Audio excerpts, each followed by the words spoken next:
Ba-da-dum. Ba-da-dum. I think I'm live.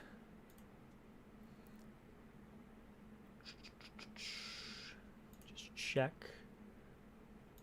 Here. All right. If everything is going as planned, I believe that I am live. It has been a very hot minute since I was last live. Let me just check. Just to be sure. Hopefully I have my audio good. That was also a problem back whenever I was on fucking Twitch. I see chats on my thing, but I don't see them in... I literally see the chats here. Okay, now they're popping in on everything I see. Okay. Hello, everyone. Hello. It is I, the Breton assistant of the mighty Neloth over there. It is... Oh, fuck. I fucked up my thing. Hang on. It is good to be back, let me tell ya. Have you heard the news? Have you heard the potential Elder Scrolls Sentinel news? The possible news. I mean, we don't know for sure. It's just a bunch of goddamn asterisks. But it seems like that we might know the answer. Especially because there is a lot more evidence than just that. Like how in Starfield, I'm going on. We just started it, but I mean, it's a discussion, so I probably will go directly into it. But I'll let everyone get settled first. Hello, everyone. I feel like the Elder Scrolls has run out. Well, if you watched my recent video all the way to the end, then you'll know that I actually don't believe that.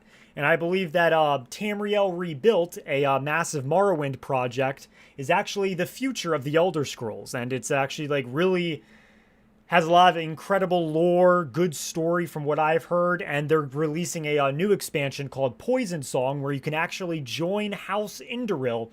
And that's coming at some point. I don't know. I just saw YouTube. I saw like 3 YouTube videos of it today. So, yeah, the future is backwards, as I have said. And I will continue to say, the future of the Elder Scrolls is always backwards. Literally heard the news and immediately got the notification that you were... Yes, it's destiny. It was foretold in the Elder Scrolls. I have no idea what this is about. Will the stream cover whatever news came up first or just discussing thoughts on it? Both, I would say. This live stream is such a spur of the moment thing. I literally have no plans. My whole idea is that we'll talk about it. I'll showcase evidence of why I do genuinely think that it is going to be in Hammerfell. I made a video on it 2 years ago, but there's actually other bits of evidence in fucking Starfield of all games that actually confirm not only it's going to be in Hammerfell, but that it's also going to be called Sentinel, which I'll probably talk about. But yeah, no, this is a spur of the moment thing. I've always wanted to do live streams, like genuinely, but like I've never really felt good about doing them because I've always felt that it just gets in the way of me making my actual like hard content, you know, the shit that you are all actually here for. Because let's be honest, y'all don't care about me. You care about the Neloth and you care about the lore. And I'm okay with that. That's not a bad thing for me.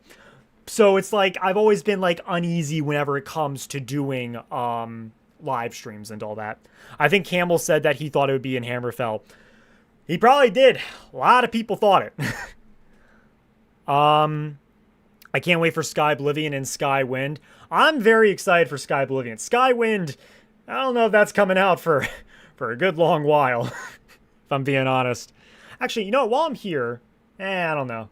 I'm thinking of like putting some background music in, but I don't want to worry about that right now.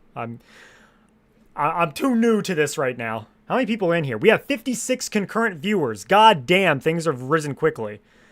It does help that we have a pretty good topic for why everyone's here. Holy shit, we got $5. Thank you, Zim the Despot. I know you. I'm familiar with that name. Oh, and I can see it right here. Holy shit, I forgot all like the settings I've done back in the day for all this. So I'm relearning how to stream for the first time. I'm hesitant to say the Elder Scrolls 6 will be called Sentinel. I feel like this is the game name The game's name during development, like Interplay's Fallout 3 was called Van Buren. You're partially correct. From what I've seen, and now I could be wrong about this, but I believe the code name, from what I've heard, wasn't Sentinel, but it was called Protector or something like that. So I think you're wrong, but right at the same time. Like, I think it was called Protector or something similar to Sentinel, which also leads to the idea that it is going to be called Sentinel. Though, of course, while I do genuinely think it is going to be called Sentinel, I would like it to be called Dominion because that's what Fudge Muppet did. And I'd like it to be Fudge Muppet. Holy fuck, there's so many things I have to keep track of. There's so many chats. I haven't done this in a while. It's overwhelming. Everything is backwards, yep. I just mean that fact that the Elder Scrolls has run its course over the past few decades. That is true, especially with the fact that the Elder Scrolls 6... We haven't gotten a mainline Elder Scrolls game in 15 fucking years. That's crazy. Again, as I mentioned in my video, I was 8 or 9, I think, when I first played Skyrim. And I'm now 24. In my video I said I'm 23, but I got a birthday that happened recently, so now I'm 24. More than half my life at this point. All right. If they go back to High Rock and or Hammerfell, they need to pitch it as a spiritual successor to Daggerfall and lean way into that super old school design philosophy. Yeah, I if I'm being honest, I never really liked Daggerfall or like the lore in Daggerfall and the atmosphere of it. Mostly because Daggerfall just kind of felt like a very generic fantasy game. And Morrowind and Redguard, I think, was like the game that really got the ball rolling. Well, no, Morrowind got the ball rolling. Redguard kind of put its foot through the door on having like super obscure lore. And so I just never really liked Daggerfall and Arena for just being kind of like mundane, if I'm being honest. But I do hope that it does, like, you know, expand on certain things that was implemented in Daggerfall, especially knighthood factions. I want them to have... I want to join, like, 10 different knightly factions, but I can only choose one to play through. I don't want to join, like, you know, all 10 factions, even if they're, like, opposed with each other. That's something I genuinely fucking hated in Starfield, how you could join the UC, and you could also join the Freestar Collective, even though they are literally directly opposed to each other. So it made no sense why you could join them both. I always liked Morrowind, how you could only join one great house, unless you did a glitch. But you could only join one, so you had to choose between House Halalu, House Redoran, or House the Sexy House Telvanni, am I right? I mean, Daggerfall isn't High Rock, isn't that the point, to be boring? No, Daggerfall, High Rock can probably have some more obscure lore, I would say, if they tried. I mean, there is, like, concept art, and I could actually, like, find it, but there is, like, concept art made by Michael Kirkbride of Bretons that was actually, like, pretty obscure. Elder Scrolls High Rock concept art MK, and if I type that, no, I'm not getting it. Oh, yeah, here it is. Let me get to the Reddit page, and it's not even there. Fuck. But you can kind of see it if I minimize that and then go to viewing. Yeah, I'm in the way. But you can see, like, this right here is, like, art made by Michael Kirkbride. So, like, Bretons can be interesting. They genuinely can be. It's just the problem is Bretons have had the unfortunate timing of being in Daggerfall and then Elder Scrolls Online. And Daggerfall was before the obscure lore, and Elder Scrolls Online was after they kind of, like, muddied it to make it more generic again, I would say. But yeah. All right, let me get back to the chats so I can read all of that. Reachman-ish. Yeah, I would like the Reachman to also make a comeback in that. I just hope it doesn't have any of that modern political ideology BS that other games have had in the past. I doubt it. I've never really encountered that in the Elder Scrolls games, at least from my perspective. Not that, I don't know.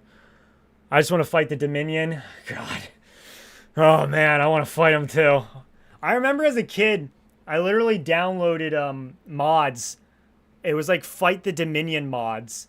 And so you got to like fight more like Dominion, like officers and all that, and named Dominion soldiers in like various different locations. I forget what it was called specifically. It was like on old Skyrim before the special edition, I think. Oh god, I loved it. I loved it so much. Wait, so someone made a tweet about the Elder Scrolls community, and the Elder Scrolls community is losing their shit. Do you guys remember when Battlefield CEO dude said they were way ahead of schedule? Well, my wallet remembers. Well, I mean, I think that's different than you know, the whole like name reveal, because that's all it is, and it's not really that big. But understand, we're kind of starving. We're really starving for shit right now. So, and it is like interesting to just, you know, debate the topic of what the potential name is going to be, which again I think is going to be Sentinel, because Michael Kirkbride in a Reddit post confirmed that, and I'll probably put that up on screen in a minute. But and while Michael Kirkbride obviously doesn't work at Bethesda anymore, he hasn't worked in there for like over a goddamn decade now. He does, I'm assuming, keep in touch with people that do work at Bethesda. So I do think he does have insider knowledge. Are they hiring Kirkbride again? Love that dude's lore. I want him to. Praise Boethia. I pray to Boethia that they do. They're not gonna.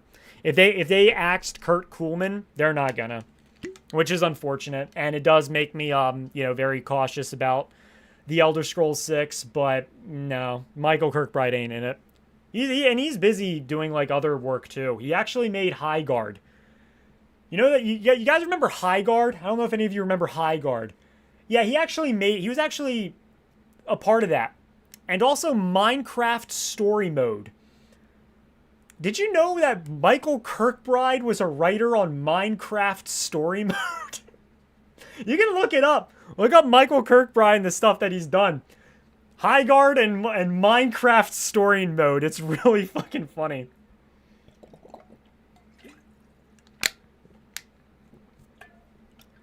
So good. I actually never played High Guard. I did play Minecraft Story Mode as a kid. But yeah. Why do you hate Bretons so much? So, I don't really hate Bretons. I hate Bosmer. I don't really hate Bretons, and I think Bretons can be interesting, especially when you're just, like, playing the game normally. Like, if you want to, like, explore, Bretons have, like, a philosophy of questing and exploring and stuff like that. So, I don't necessarily hate the Bretons. The problem is they just don't have the kind of lore that the Nords have, or especially the Dark Elves have. It's just not that unique. It's just kind of, again, just generic fantasy stuff, which is why I'm not super into the Bretons. But they're not, I don't hate them. Bosmer, though. Let me tell you, Bosmer. Are you drinking Canis Root tea? Goddamn right I am, in my flask. Canis Root tea mixed with a bunch of Sujama.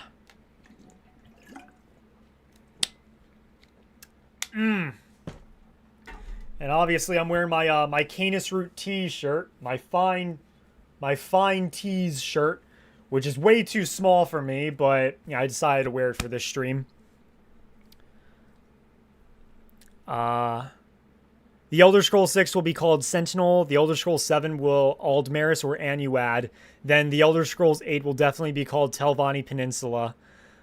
Hello, Crazy Diamond. God, I want the Elder Scrolls 7 to be Morrowind again. Because think about it.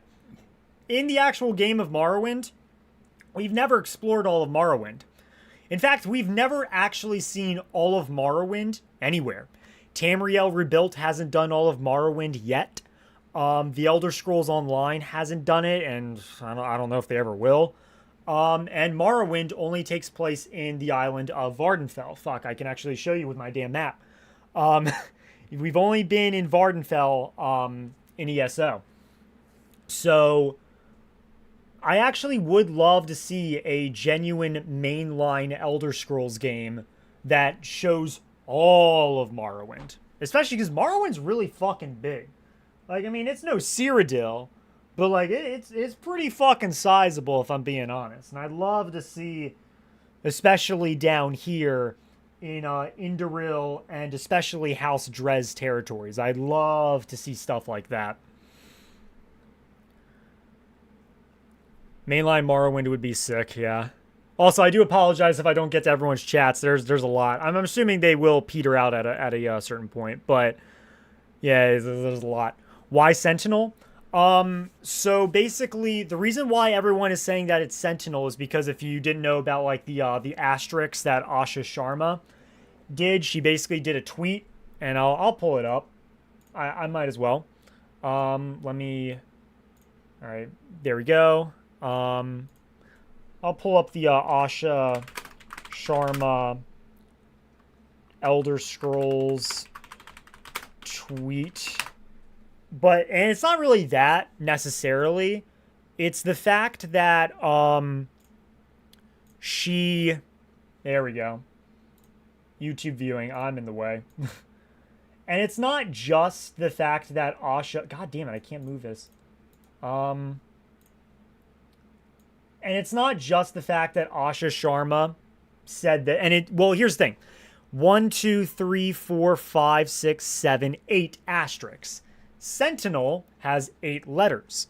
And on top of that, and this is the more important thing, and we'll get to the Starfield Easter egg too, but Michael Kirkbride Reddit post. If we find that, yeah, here we are. We can see that Michael Kirkbride himself confirmed that, like, this guy said Sentinel, and Michael Kirkbride said yep. Which basically, again, Michael Kirkbride doesn't work at Bethesda. That he hasn't worked at Bethesda for over a fucking decade. So obviously this should be taken with a grain of salt. He doesn't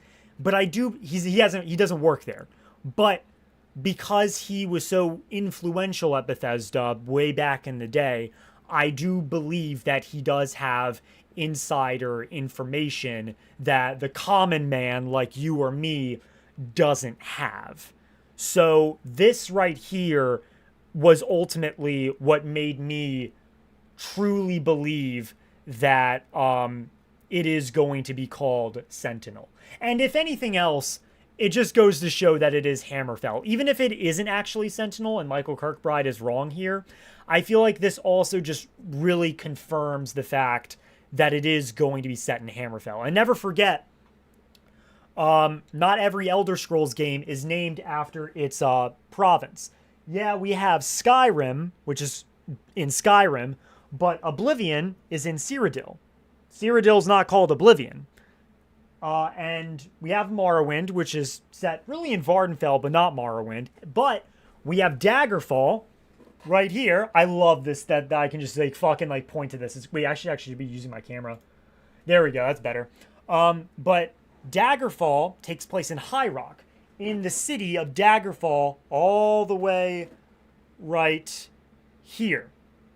And what's interesting also is Sentinel is literally right across. You can't fucking see the goddamn like letters from here, but you can see that they're like super close to each other. Holy shit, Drawn Out YouTube is here. I have seen your videos. How's it going, my man? I noticed Kirkbride isn't credited on Skyrim even. Yes, Michael Kirkbride, he did not work on Skyrim at all. He was in Morrowind, like, officially. I think he was technically in Oblivion officially, but I also heard that he was also just like a contractor for Oblivion. He did work on the Elder Scrolls Online for writing certain books for the Morrowind expansion for ESO, but that's really it. He had nothing to do with Skyrim, but he did have like certain information on Skyrim that he knew. Like he talked about how I remember that he did make comments about talking about why you can't see Shore or Lorcan on his throne in Sovngarde, and that was because certain people were uncomfortable with the idea of that were working in Bethesda. And so it's clear that he kind of had insider information from Bethesda because he heard it from employees, which also, again, leads me to believe that he does have credible inside information, which is why I do believe in the whole Sentinel thing. But again, even if I'm wrong about Sentinel, I do still believe that it is in Hammerfell, no, regardless. Let's look at some more stuff.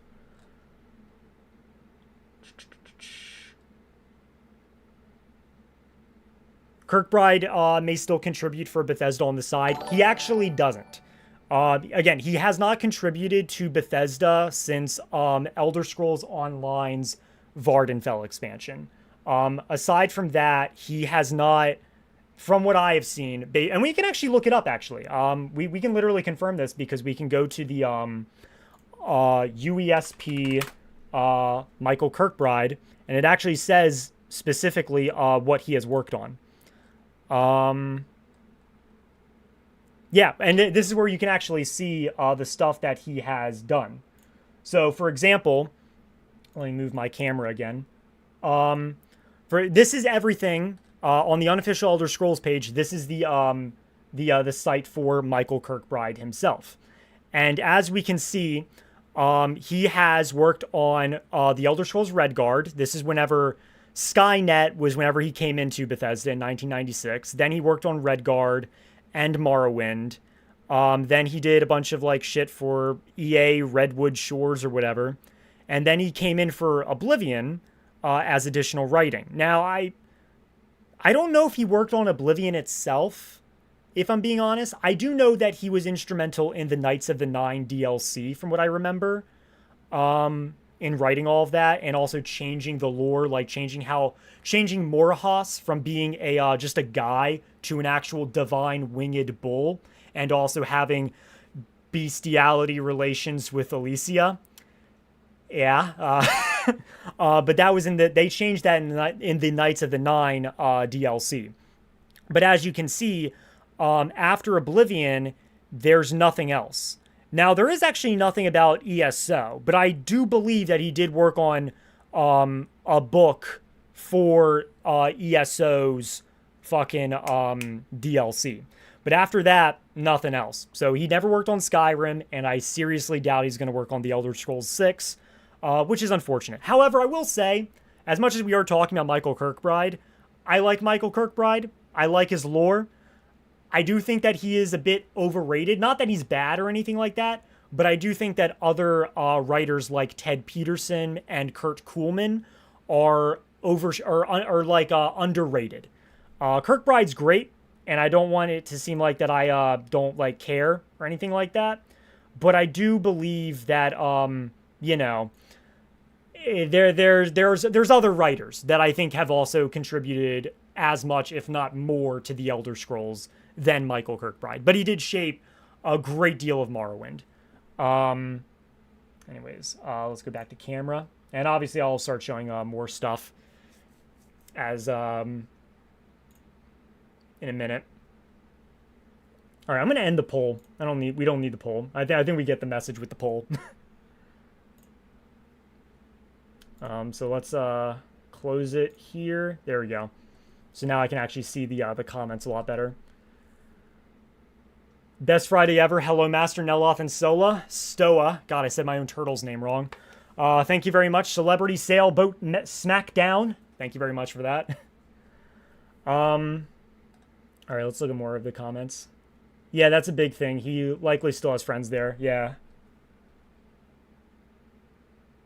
Redguards are way cooler than Skyrim and Oblivion showed us. It'd be fun to explore the lore in a modern game. I believe that the Redguards do have a lot of really cool lore that has not we have like small amounts of it that are very interesting, and it would be cool for them to like massively expand on it.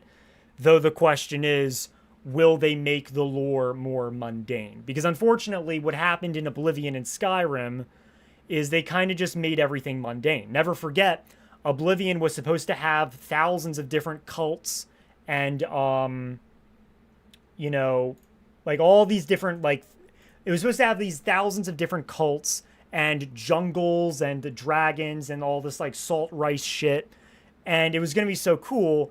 Then Todd saw Lord of the Rings, and then everything kind of just, uh became a bit more generic, I would say.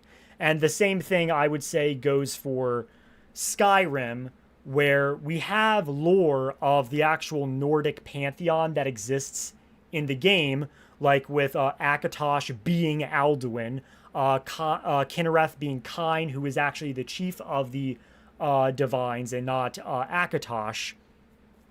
And then you have others like Stendar being Stoon, Julianos being Junal, Arkay being an evil god, Orky, Moloch, who is an orcish god, which translates to mountain fart.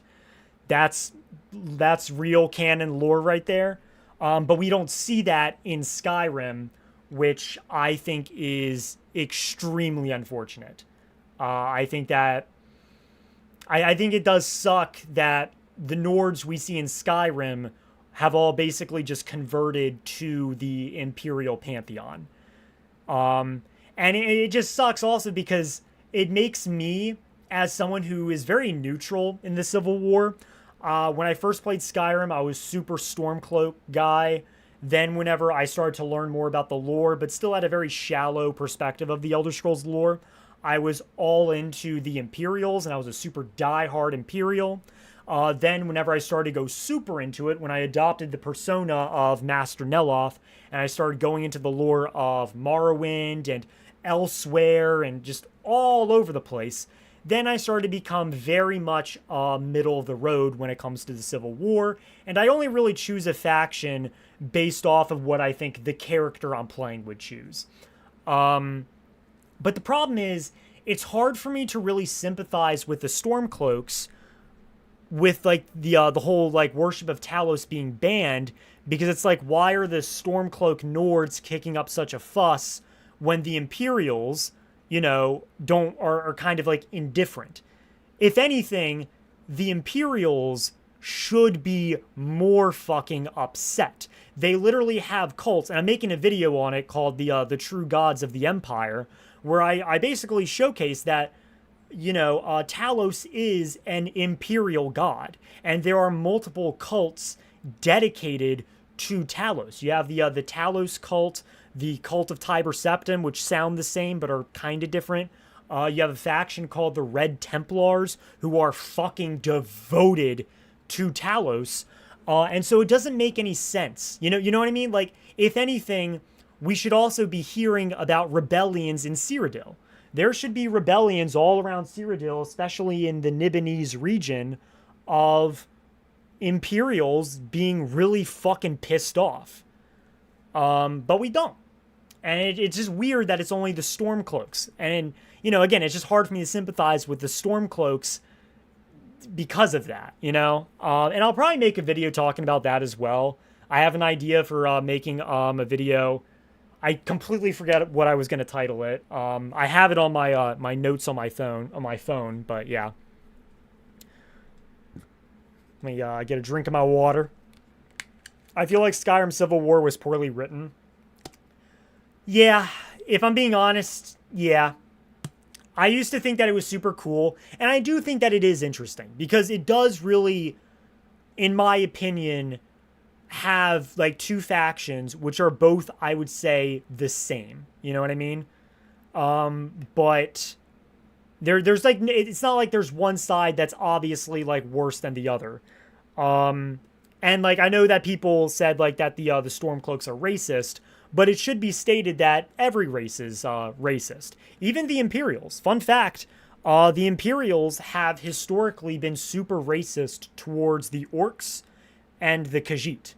Tiber Septim famously hated the Orcs and committed incredible war crimes against the Khajiit, slaughtering innocent men, women, and children that were, the catfolk. So the Empire, they're not good guys, and they also have been racist. Same with the Stormcloaks. the Stormcloaks are also racist. Not everywhere, of course. I mean, you have only but to look at Riften. But again, this is why I'm neutral. I don't really give a fuck about the Civil War. But at some point I'll probably make a video also just like talking about that and the Civil War and just showcasing both sides. Because again, I think I think I'm in a pretty good position to make a video like that because I don't give a fuck. I'm neutral.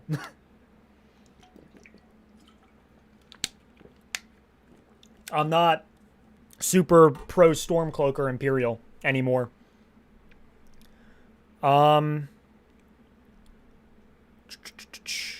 Do you think the Thalmor expected religious unrest in Cyrodiil but got blindsided by kicking it off in Skyrim? Maybe, but I feel like that the Thalmor would be... The Thalmor are present in every Imperial-controlled area. And even they're present in areas that aren't controlled by the Empire. The Thalmor does technically have a very, very small presence in Black Marsh, but I think they got kicked out because they influenced the Onzalil faction, but they got kicked out, and they also influenced shit in well, yeah, but I do think that they are present in Cyrodiil too.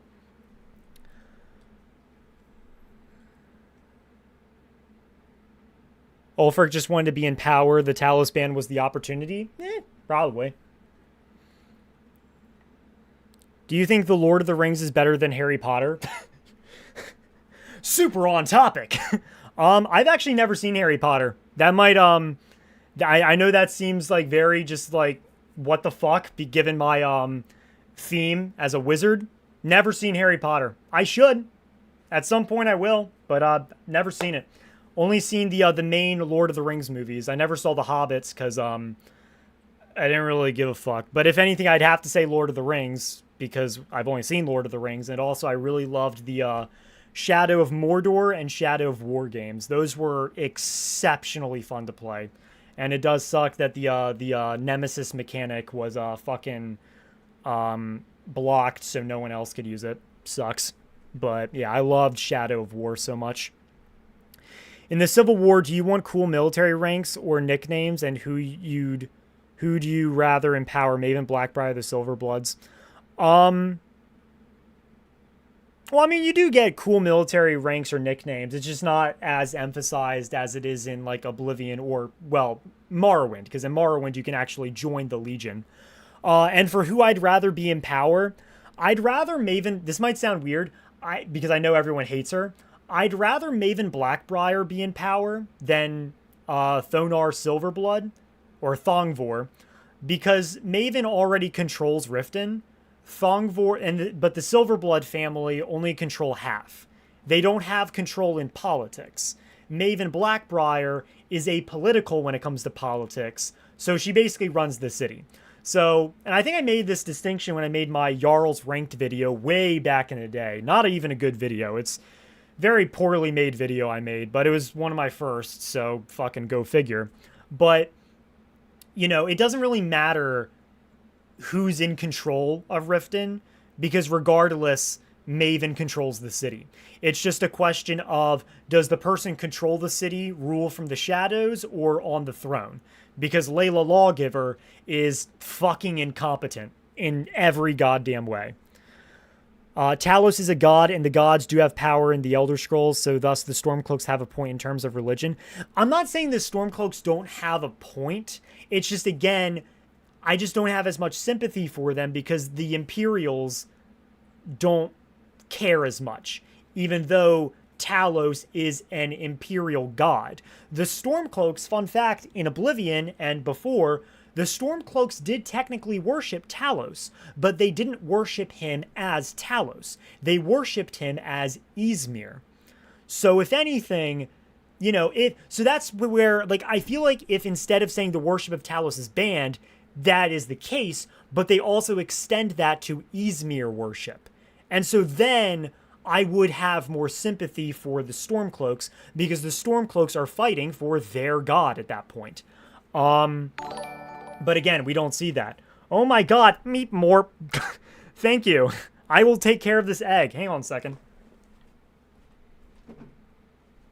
I'll take care of this. I will take care of this. Have no worries. This is totally an egg and not a rock I found one day. But yeah. Maven is okay, though. Yeah, I do think Maven is overly hated. I think some people might think that I genuinely despise Maven because I made my How to Destroy Maven Blackbriar video. I don't really hate Maven all that much, though. I hate the Silverblood family. So whenever I made my How to Destroy the Blackbriar video, that was just more for fun, but I was kind of like... I was kind of like getting into the mood of, fuck the Blackbriars, I want to kill them all. But whenever I made my How to Destroy the Silverblood family video, that was genuine animosity. Same with the Thalmor. Less so with the Empire and Stormcloak Destroy videos. All of which were very fun videos to make. I enjoyed making those videos a lot. I do wish more people watched my How to Destroy the Empire video, but I do get why, because, you know, everyone likes the Empire more, whether you like it or not. Stormcloak simps. People like the Empire more, so it's clear that not as many people are going to watch that. But it was a really good video. I enjoyed toppling the Empire, because there was just so much more to do against the Empire than the Stormcloaks, I would say. Two things I want in the Elder Scrolls 6. Jigalag Daedric quest with an artifact and a joinable Thalmor/Dominion faction. Yes, I would absolutely love that. I would love nothing more than to join, like, the villains. I want to, like, join different factions, but also, like, be blocked off from them. And I really would like to see that in the Elder Scrolls 6. I made a video, I think, 2 years ago where I talked about, like, the potential joinable factions in the Elder Scrolls 6. But I would like that too. Do you think we'll see Jigalag again soon? He hasn't been active since Oblivion.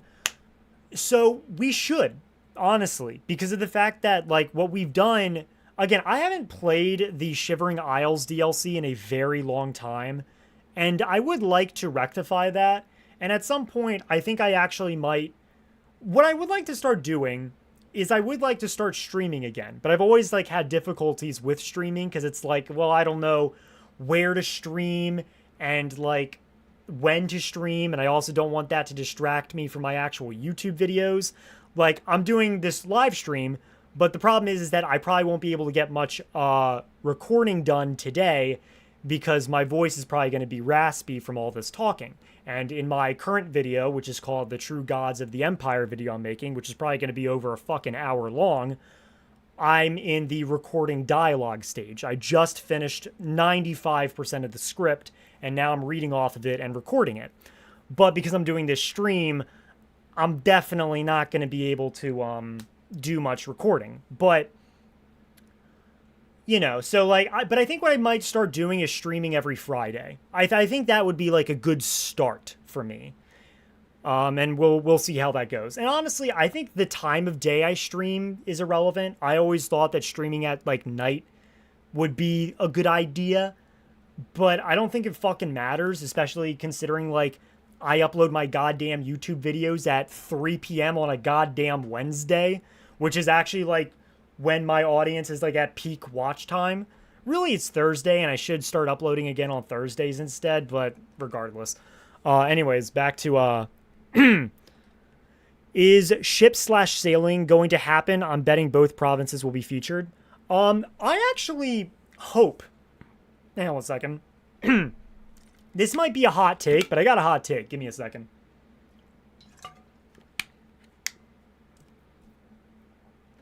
I actually don't want there to be sailing in the Elder Scrolls 6. The reason why is because Starfield exists. Starfield had a ship flying mechanic. You could fly in a spaceship and go all over the place, you know, go to different planets. But the problem was everything was procedurally generated. And because everything was focused on that, the ship flying and the procedural generation, everything else wasn't as focused upon, and everything was, like, a lot more mundane, and it sucked. It fucking sucked. And thank you, Celebrity Sailboat Smackdown. I appreciate the other $5. I am making bank right now. Please try live streaming weekly. Those were great times. If it works with the Telvanni's Turtles schedule, real-time hot takes were gold. Thank you. I probably will, because I also do want to like, I do think like live streams would also be like another like additional way to make money. I've already made like fucking $15 already. And if I want to continue to do YouTube as a job, I do need to find other avenues of doing that. And live streaming would definitely be the case. I tried doing it on Twitch, but I think Twitch would be more just for like casual game, just random gaming. I think YouTube would be specifically for Elder Scrolls content and for like discussions on the Elder Scrolls. So I think what I might do in the future, because I already am playing Skyrim, and so what I think I might do is I'll just like play Skyrim and just like talk about the Elder Scrolls on the side. And I think I'll do that weekly. Probably on Fridays, but also I do a lot of stuff outside of YouTube with like people outside, so I can, you know, touch grass and not be isolated in my room. And there will come a time in mid-September where there's going to be 3 weeks where I won't be able to upload on Fridays or live stream on Fridays, but I could probably do it during the week. Anyways. Wait, oh yeah, the ship sailing. I would like, someone said, imagine a pirate faction though. That would be cool. And I do think that the pirates were some of the best parts of Starfield, if I'm remembering correctly. But again, it's just the fact that like I just would rather Bethesda focus on what they're known for and what they've done in the past rather than trying to do something different. Because I think I've mentioned this in my Absolute State of Bethesda video, but Bethesda constantly keeps trying to focus on doing new things, but every time they try to do new things, they fail. Fallout 4's voice protagonist and settlement system, I don't think were good. Now, settlement system, that's a bit of a hot take. I fucking loved the settlement system in Fallout 4 for my first 3 or 4 playthroughs. After that, it became really fucking boring and annoying. And I think I talked about it at the end of my Houses Ranked video too. It's just not as good, I would say. So I'd rather, as much as I would like a pirate faction and stuff like that, I'd rather them not do sailing at all and just focus on what they are known for, I would say. But yeah.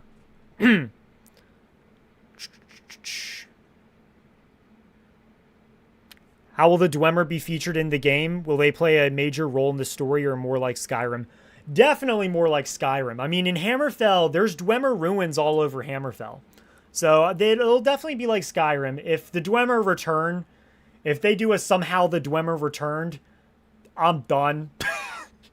I'm done. The Dwemer and the Aliens are like factions and cultures that are not supposed to be returned to, I would say. However, I used to say the same thing about the Akaviri and the Maormer, the Sea Elves. I don't hold that opinion for the Akaviri and especially the Maormer anymore. And I would actually like them to expand on the Maormer and maybe go to their province of Piandonia. I think that'd be super cool. Do you expect to see Morrowind callbacks more heavily in the Elder Scrolls 6, hoping there's a Telvanni wizard or two as stragglers in Hammerfell? I would love nothing more than for Neloth to be in the Elder Scrolls 6. It would make no fucking sense for him to be in Hammerfell. No sense whatsoever. Holy shit, I would love it though. I'd make so much money. I'd make so much money. Imagine Neloth's in the Elder Scrolls 6 and I make videos about it. Who are you gonna watch first? Me. I'd make fucking bank. It'd be beautiful. I'd want it so bad. I doubt it, though. I mean, I'm pretty sure there'll be Morrowind callbacks. There are Morrowind callbacks in Skyrim. Same with Oblivion. I'm sure there will be some in Hammerfell as well. Someone said something. I think I saw this comment already, but have you seen Fudge Muppet's Ideal Skyrim video? Highly recommended. I've decided to make an Elder Scrolls headcanon based on said video along with the stuff from the older Elder Scrolls lore. No, I have not. I probably should at some point though. And I've also been kind of doing the same with like having more of a headcanon on like the Tamriel rebuilt lore. Especially the Imperial stuff with like the Colovians and Shore and the Nibonese Hierophants and the Remanite cult. I'm literally doing a Skyrim playthrough, like a personal playthrough, where I am playing as a Remanite. If you haven't watched Fudge Muppet's Remanite video, I would highly recommend it. That is a video I have unironically watched like 30 fucking times. I'm not even like, again, exaggerating that claim. I have probably watched that video 30 fucking times. And I have watched their fucking Riemann Cyrodiil fanfic twice. So good. It is personal headcanon for me. But it also makes it hard because I can't really mention that in my YouTube videos. I'm refraining from doing so in my True Gods of the Empire video. But again, at some point I will probably be making videos where I talk about that stuff. Or trying to blend it in some way. But I'm not talking about it in my True Gods of the Empire video because, again, it's a fucking hour long. And I do feel like some people would get upset at that. And, wait, did I miss? Oh, yeah, I missed Celebrity again. As a sailboat myself, sailing eco-conscious but slow. Just let me fast travel when and where I want. Yeah.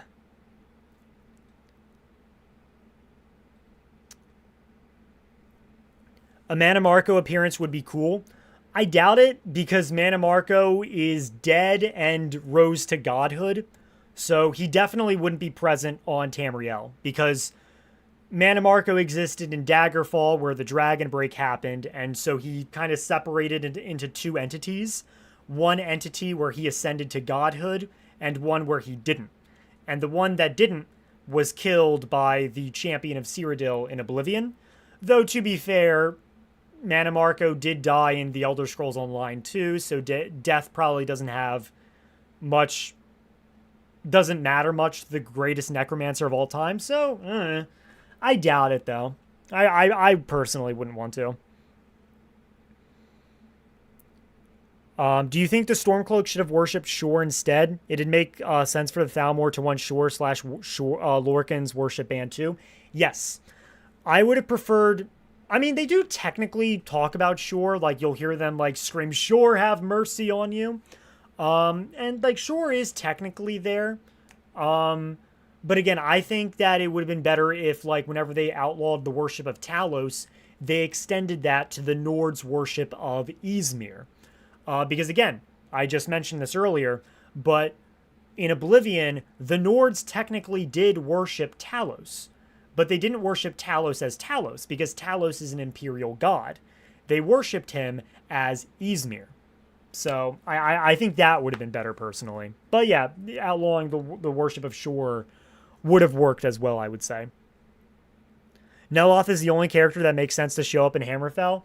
The only way that can make sense is because he asked the Dragonborn to get a book about Redguard magic.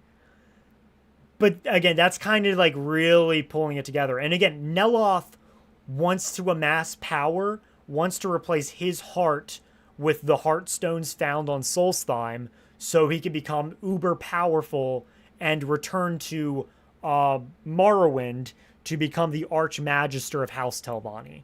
That is Neloth's ultimate goal. So I don't know why he would want to go to Hammerfell, but I'm fucking open to it. I'd love nothing more. I fucking want Neloth to be back.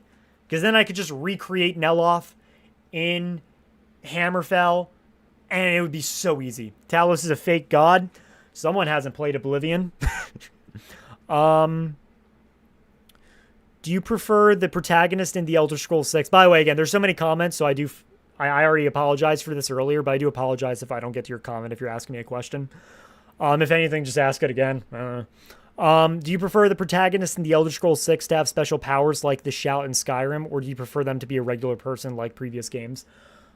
I think I would like them to be a regular person this time around, because we've already had an uber powerful person in Morrowind as the Nerevarine, and in Skyrim as the Dragonborn. I would be more than okay with having just a guy like in Oblivion. I would personally prefer that, especially because I'm not even someone that shouts all that much. Like, if I'm being completely honest, like, I'm trying to, but especially trying to now more, especially in my current playthrough of Skyrim I'm doing now.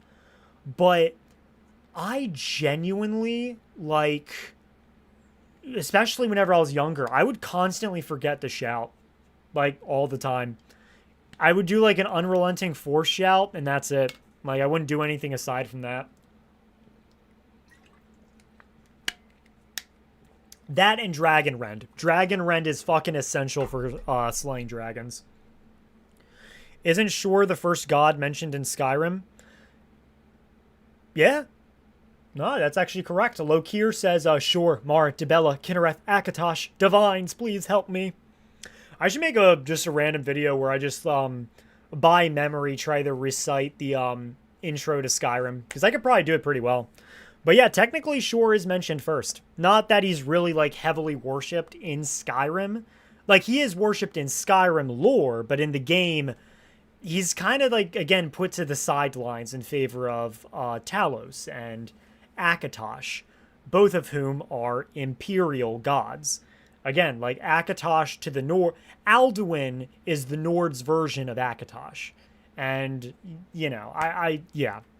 And again, I'm probably going to make a video where I talk about stuff like that, because it is a big problem I have with Skyrim. It's honestly my biggest problem with Skyrim. Say what you want about, like, the College of Winterhold and the companions quest lines and stuff like that. That's my big problem, is just the worship, because I'm a big god guy in the Elder Scrolls. I love the gods.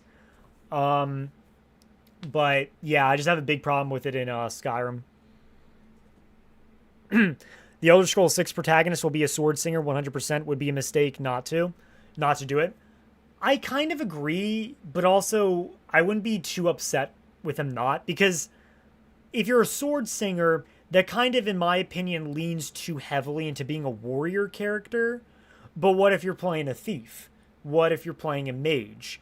Red Guards despise magic, and all, but they also have quite a few assassins. But I don't know. I'm on the fence when it comes to the whole sword singing aspect. I'm hands off when it comes to that. I would prefer just a regular guy personally, but I do agree that I do think sword singing should, like, make a return. So maybe, I don't know, maybe have like a side sword singing faction. So you can become a sword singer, but it's not even mandatory. But that's just off the dome. I don't know for sure. I don't really have like a whole idea. I still have never shouted to summon Durnavir, to my eternal shame. You bastard. You son of a bitch. That's one of the first things I do when I get out of the Soul Cairn. I find a wide open space and I just summon Durnavir 3 times. Especially because the Soul Tear shout is pretty nice. I just want separate armor pieces, greaves, pauldrons, cuirasses, please. Is it cuirasses or cuirasses? I've always said cuirasses. Cuirasses sounds weird. I've always just said cuirasses, but whatever. Also, don't you meet Shor? Lol. No. I mean, not really. I mean, you go to his domain of Sovngarde, but it's not like you have like a conversation with him. Yeah, one of the guys says that his mane is too bright for mortal eyes. So, you see, he sees you, but you don't see him. So you don't really meet him. You don't really conversate with him, but yeah. Something went wrong with my webpage. What happened?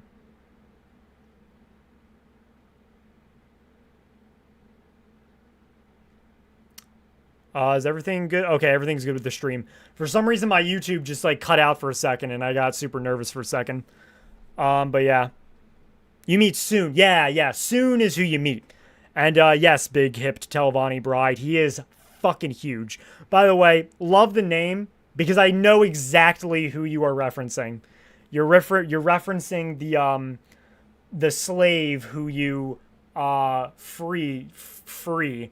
You purchase and free and give to one of the Ashkan tribes. I know exactly who you're referencing. So I've always enjoyed that name because I know.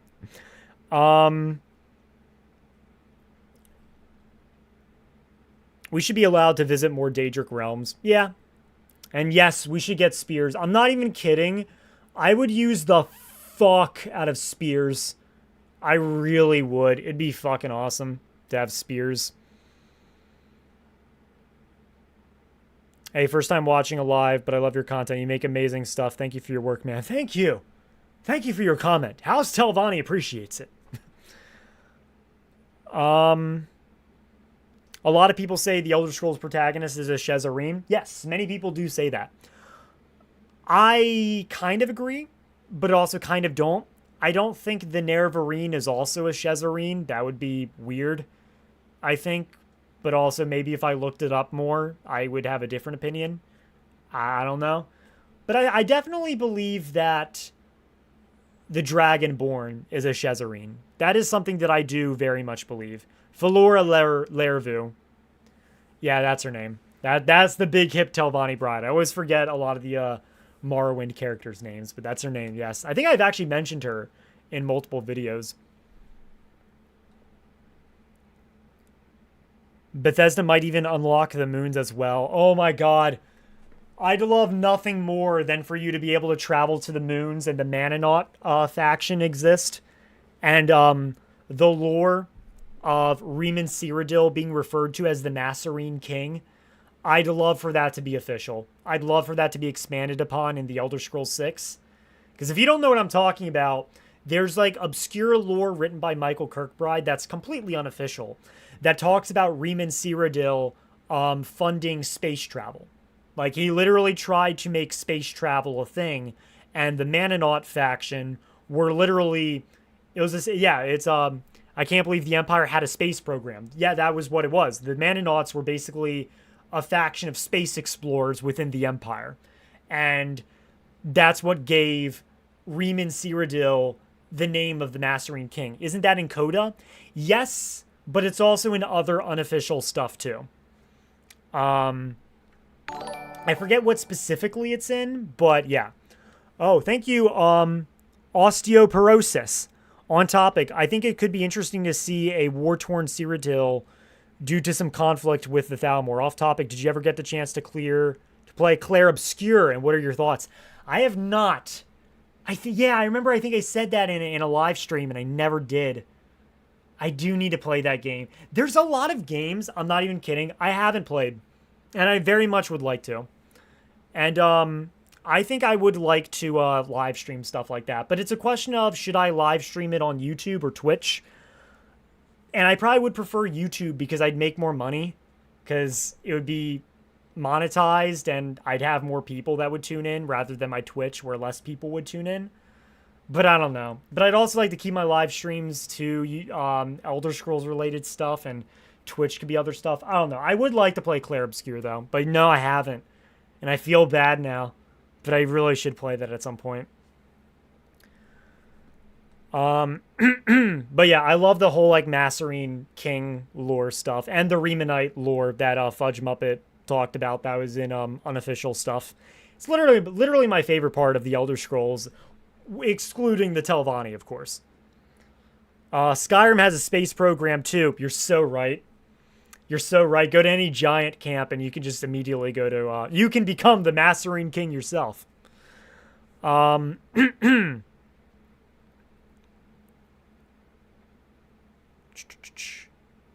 Your stream has been flawless, technologically speaking. It's just the ads that are making me miss stuff. I apologize for that.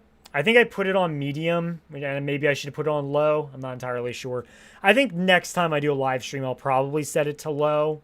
Depends, but yeah, I apologize for that.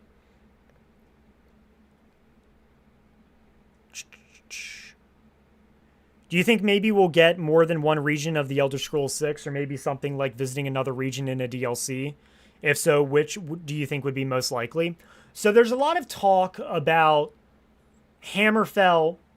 Let me show you my map of Hammerfell and High Rock being all combined in the same game. I see no evidence for that, personally. I would like that to happen. I would love nothing more than for an Elder Scrolls game to feature Hammerfell and High Rock. I don't see any evidence of that, though. I've only ever seen evidence of Hammerfell being the being the province that we go to.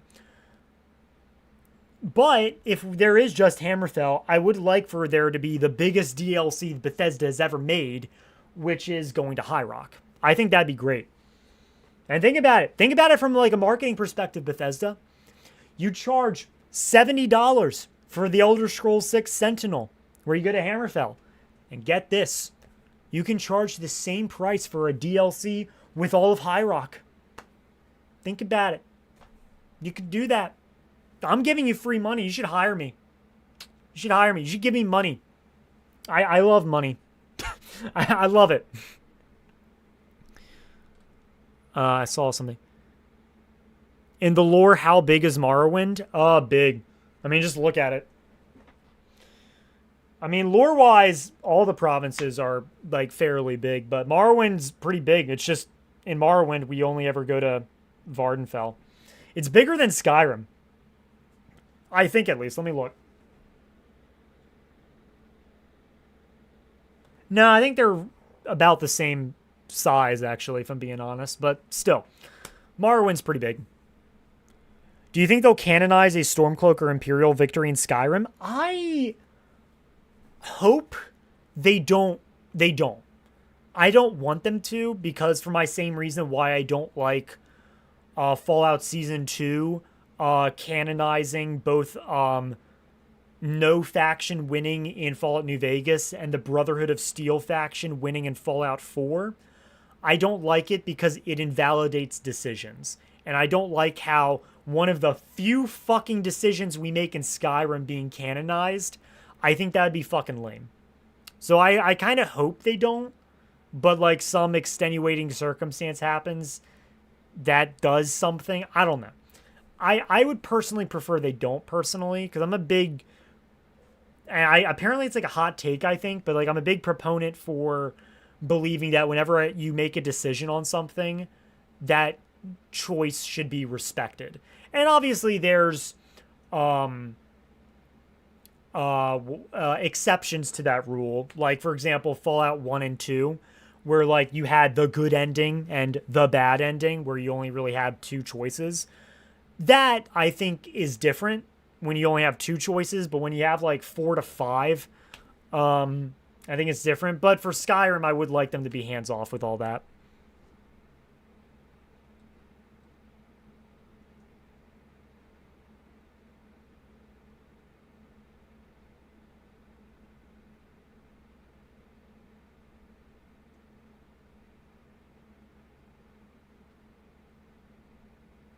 Way better than Twitch ads? Yeah. I've done like a little bit of like watching Twitch stuff for the reward boxes things you get whenever you watch a stream. Fuck, those are bad.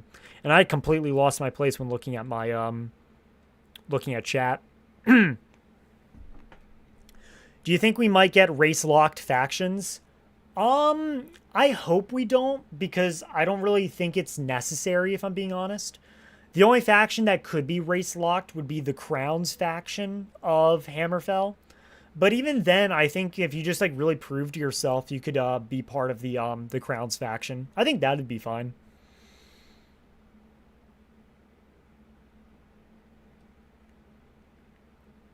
What lore do you wish wasn't retconned in Skyrim, and what lore were you glad was retconned? That's a question. Definitely like the whole stuff with the Nordic Pantheon. The Nordic Pantheon wasn't really retconned per se, because it was expanded upon in ESO. But I don't like the fact that the Nordic Pantheon was pretty retconned. Whales. For those that don't know, sky whales are a thing. Let me actually look it up again, because I haven't actually looked up the sky whales in a long time. Skyrim whales. Not Welsh culture, Wales. Yeah, snow whales. Snow whales, let me actually pull it up. I don't know if you can actually like see it. I don't even know how to expand my my screen, but Nordic folklore tells of snow whales over the skies of Skyrim, and sand whales over the deserts of Hammerfell and elsewhere. I didn't actually know about sand whales. That's new to me. But snow whales were basically like fucking like flying whales that would just fly in the sky. I think that would have been so fucking sick. to see snow whales just like wandering the skies of Skyrim. That would have been so sick. What's the Vigwin? Wait, snow whales is actually a thing in ESO. I thought that was an unofficial thing. Hold on a second. Wait, why is there nothing? Song of the Sand Whale. Oh, sand. Okay. Yeah, this person. Oh, I didn't spell whale right. That also didn't help matters. Okay, never mind. How refreshing. Most people laugh whenever I tell them the snow whales of Skyrim and their cousins in elsewhere. You can only spot them while under the influence of my special concoction. Alright, well, what about snow? Do we only see... Yeah, only one there. I'm pretty sure that there's more obscure lore of the snow elves somewhere. Maybe in unofficial stuff. That I guess made it into ESO canon. Right?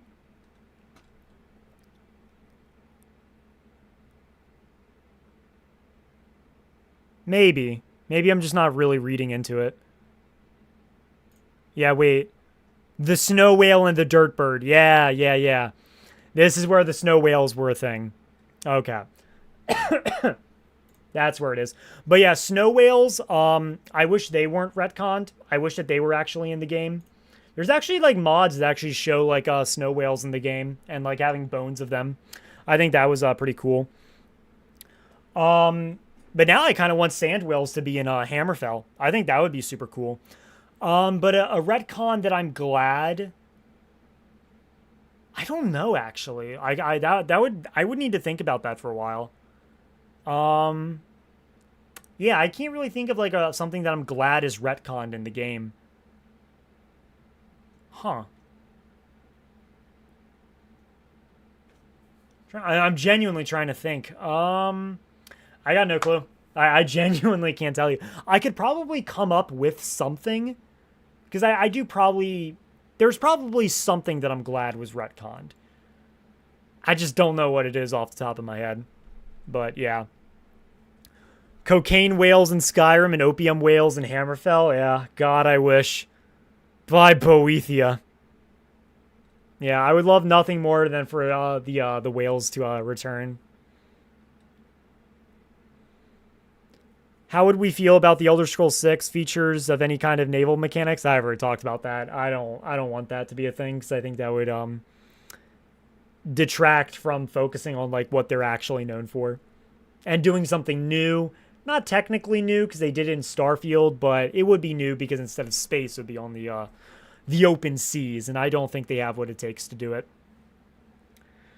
My computer wallpaper is a flying whale. I've always loved the concept. Yeah, it's so good. Do you think we'll get an option to choose an origin for our characters, like in the Elder Scrolls 6? Like, you could start as a criminal or a magic student or something? I would genuinely love that. Starfield, that was the one good thing about Starfield. The only good thing about Starfield that I liked. I liked the fact that we had different traits and backgrounds that we could select. That was the one good thing about that game that I hope is expanded upon, or at least just also included in the Elder Scrolls 6. I would love nothing more than that. I also liked the background traits in Oblivion, rather than doing away with like doing away with the whole gender thing in Oblivion, where males are stronger and women are more magically adept. I actually prefer the feature of, instead of like gender being what determines your stats, it's your origin, I believe it's called. So for like a Dunmer, it's Vardenfell or mainland, or for the Imperials like Colovian or Nibonese. Nords, it's Eastern and Western. I loved that. I thought that was really good, and I preferred when they did that. So I do hope so, because I genuinely liked that a lot. More were creatures in the Elder Scrolls 6. More werewolves. Can we be honest about something? Werewolves are like supposed to be like such a big deal in Skyrim. They're never fucking around. Like, we see werewolves in the companions. We see werewolves in one fucking Daedric quest. But we don't fucking see him after that. We see wereboars in Solstheim, but they're like so damn rare. Like, there's never a cave you go into and you encounter werewolves. You know what I mean? It's just trolls or bears.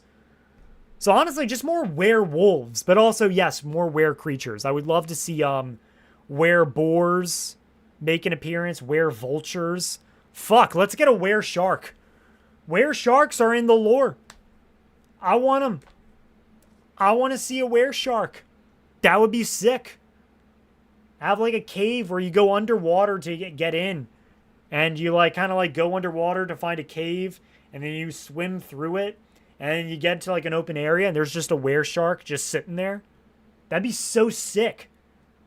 And I'm just thinking that off the top of my head. That'd be awesome. Werebears are non-existent. Oh wait, werebears are in Solstheim, not wereboars. Yeah, werebears.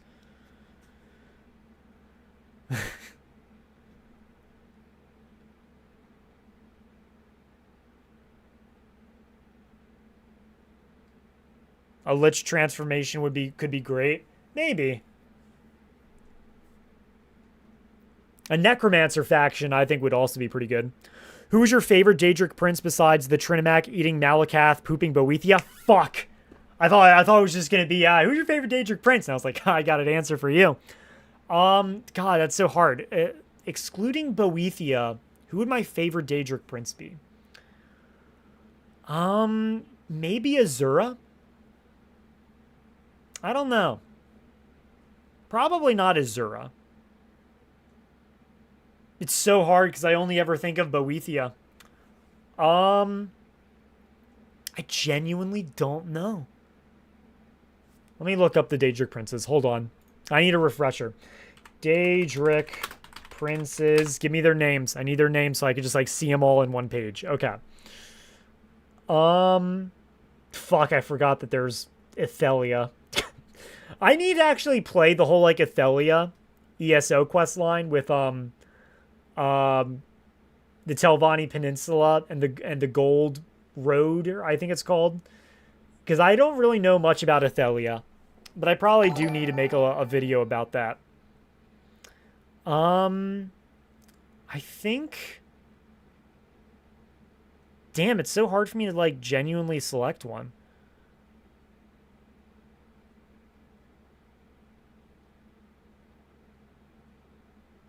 Probably either Mehrunes Dagon or Hermaeus Mora. I think Hermaeus Mora is kind of like the simpleton's answer, I would say, because of the fact that he's so primarily like centered in Skyrim and stuff like that, with like a whole DLC devoted to him, with you know, going into Apocrypha and all that. But probably Hermaeus Mora, I would say. Yeah, probably Hermaeus Mora, and then after that, Mehrunes Dagon. I think that would be it. So Hermaeus Mora would be my favorite Daedric prince if I didn't have to choose my bae Boethia.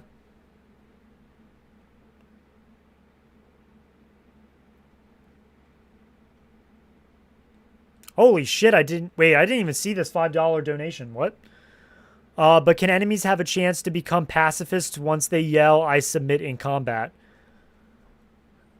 Yeah, I honestly would like for that. Yeah, because I think what you mean is like whenever like an NPC says, I submit, have mercy," and then you show them mercy, and then once they gather enough health, they just fucking charge at you again, and it's fucking stupid. And yeah, no, I think that they should like genuinely make it to where like the enemy just genuinely becomes good. That'd be pretty cool. So you could actually be like a roleplay pacifist. I'll never do it. I'll never show fucking mercy because it's funny. But yeah.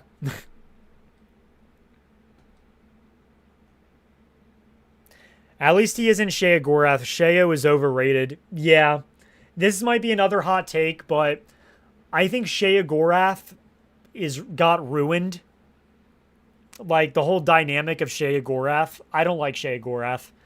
I think he's extremely overrated, and the videos I've seen of the new ESO quest line involving Shea Gorath and the fact that he says the fucking word cheese, I think it's 60 times, is fucking insane. I don't like Shea Gorath anymore. He was pretty good in Oblivion. I kind of preferred Morrowind's depiction of him, but he was pretty good in Oblivion. Said cheese once, and that one line ruined him forever.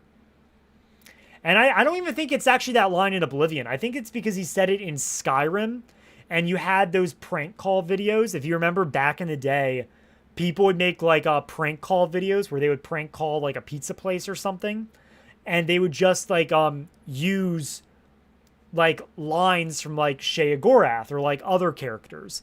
And so Shea Gorath would just say cheese like over and over again. And I think that is what ultimately ruined Shea Gorath. I think that's what fucked it. SmackDown, thank you for the $2. If you're here, Todd, no more cheese. No more. Please. Please, Todd, I beg. I don't give a fuck about cheese. I don't give a shit. I'm lactose intolerant anyways. I can't even have a ton of cheese. I mean, I eat cheese all the time because I love pizza, but still. Fuck. People think Shea Gorath is just a goofball god, but he's actually evil and does messed up things in the lore. He does. And that's supposed to be a thing. He's supposed to be the Daedric Prince of Madness. Madness is not a good thing. It's bad. You know what I mean? It ruins lives. And yet how it's portrayed in fucking ESO and even Elder Scrolls Legends, kind of, it's kind of, he's just quirked up. He's just a quirked up white boy. And it's stupid. It's fucking dumb. Like, I've never played the Elder Scrolls Legends, but that one, like, quest line in Legends where you're just going around driving people insane. Why? Why? And I'm the protagonist? And I'm, like, ruining people's lives and driving them insane? It's stupid. I don't know. I've never actually played the quest line. I should... Well, Legends is gone now, so I can't, but still. I feel like that's because people can't handle there being genuinely dangerous, crazy people. Sheo, the Joker, etc. The characters like that don't need a redemption arc. Let them be scary. Yeah. Personally, I liked... Someone mentioned that they like Daggerfall Sheo. He's a proper gentleman, normal and sane, which is his version of insanity. I actually liked that. I liked the Daggerfall and Morrowind version of Shea Gorath because of the fact that it is insanity. It's very scary because you have a Daedric Prince of madness and insanity, and yet he is portrayed like a normal guy. He talks like a regular person. He'll send you on these bizarre quests to fetch the fucking Hork of Horripilation, but he says it in such a calm manner. And so then it makes you think, right? It's like, this guy is insane? He's the god of insanity? But maybe he's not. Or maybe I'm insane. And then that's where the madness starts. And that's where Shea Gorath gets his followers. That's where people start becoming devout to Shea Gorath. And then it works from a role-playing perspective. I love that aspect of Shea Gorath. Not that I hated his depiction in Oblivion. I thought Wes Johnson did a very good job. But I did not really... I mean, he was fine in Skyrim. You know, he was all right. ESO? No. And I don't even understand why they don't even use Wes Johnson as the voice actor for Shea Gorath in ESO. They use that one guy who's a good voice actor, don't get me wrong. I don't know his name, but he voices King Kurog. He voices a ton of orcs in Shadow of War. Like, he's a voice actor that's very good. But he just shouldn't voice act Shea Gorath. He doesn't understand Shea Gorath like Wes Johnson does. And while I don't love Wes Johnson's Shea Gorath, I'm okay with it. I like it. I just prefer the Daggerfall Morrowind version of him because it is very interesting. Pretty sure Wes Johnson is still the voice in ESO. He is in ESO. He voices Hermaeus Mora in ESO. But that's where it gets weird. It's like, okay, he voices Hermaeus Mora in ESO. Why the fuck can't he also voice Shea Gorath in ESO? It's also weird because of the fact that when the Shea Gorath new quest line came out for ESO, that was also around the same time that Oblivion Remastered came out on the Switch 2. And what they did for the Switch 2 was they did an ad. They did like a commercial promoting the Switch 2's Oblivion Remastered. And for it, they had Wes Johnson playing Shea Gorath, like doing a bunch of, quirky, zany shit. And it's like, it was around the same time. So what the fuck? You know what I mean? Like, I feel like that there's just someone in ZeniMax that just doesn't like Wes Johnson. I don't know. I've always found that to be weird. It really don't make much sense to me. But, yeah.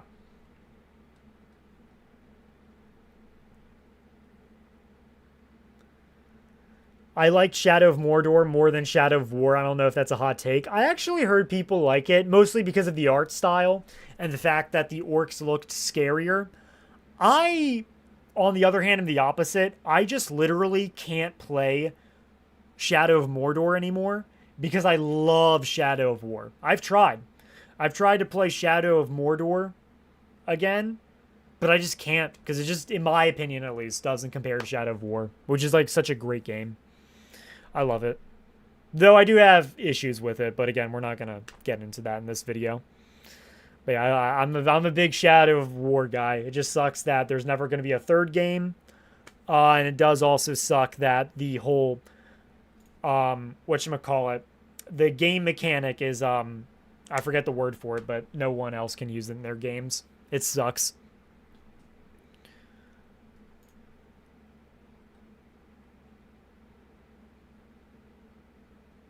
Sand whales in Hammerfell could be like sandworms from Dune. Yes. Yes, make the Dune references. That's the thing, right? This is another thing that pisses me the fuck off, right? Old Elder Scrolls lore, especially for the Nords, was heavily inspired by Dune. But the problem is then Todd Howard was like, okay, actually we're doing Lord of the Rings.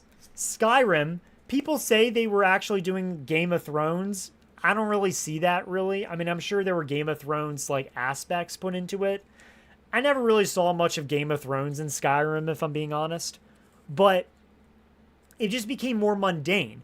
And now you have fucking Dune, which has, like, crazy, like, obscure religious shit that is, like, super popular now. I love the Dune movies. I'm so excited for Dune 3, right? And it pisses me off. Because it's like now they might actually add aspects of Dune into the Elder Scrolls 6. They probably won't, let's be honest. But it's like, they just got it. Like, the Elder Scrolls was so good so early.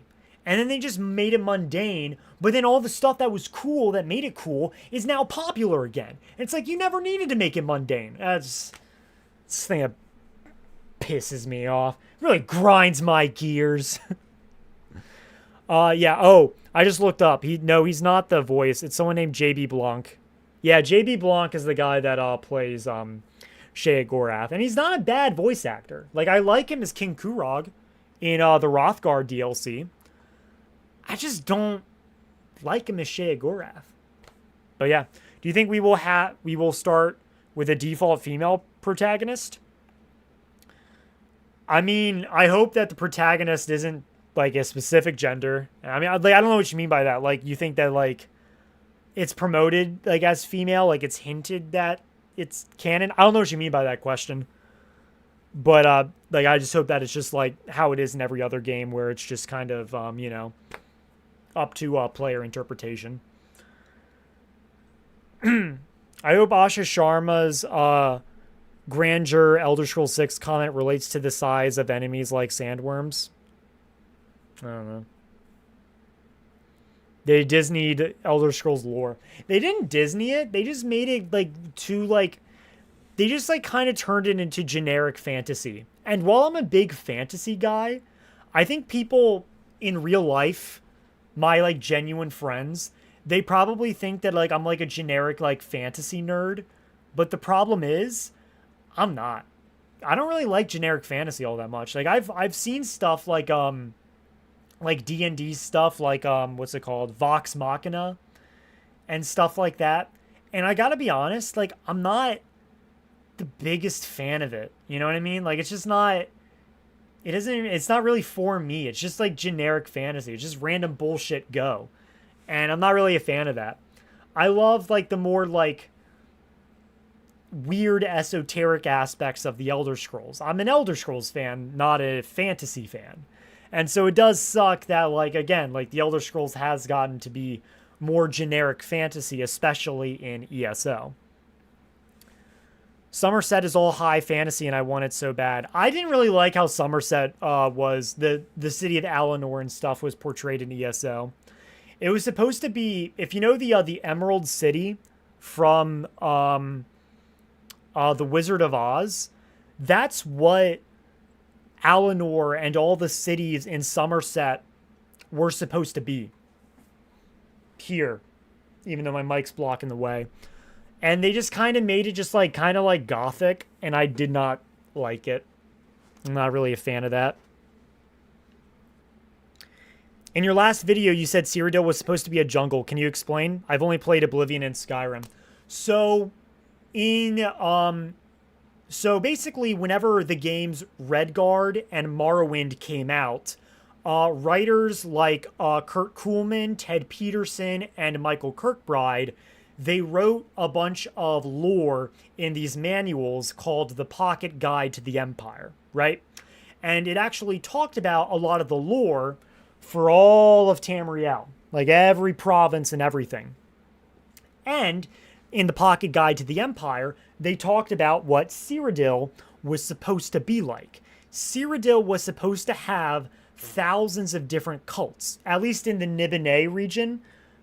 Like, that's the other thing. Like, Cyrodiil was supposed to have two different, like, Imperial factions. Think Skyrim's Imperial faction and Stormcloak faction, right?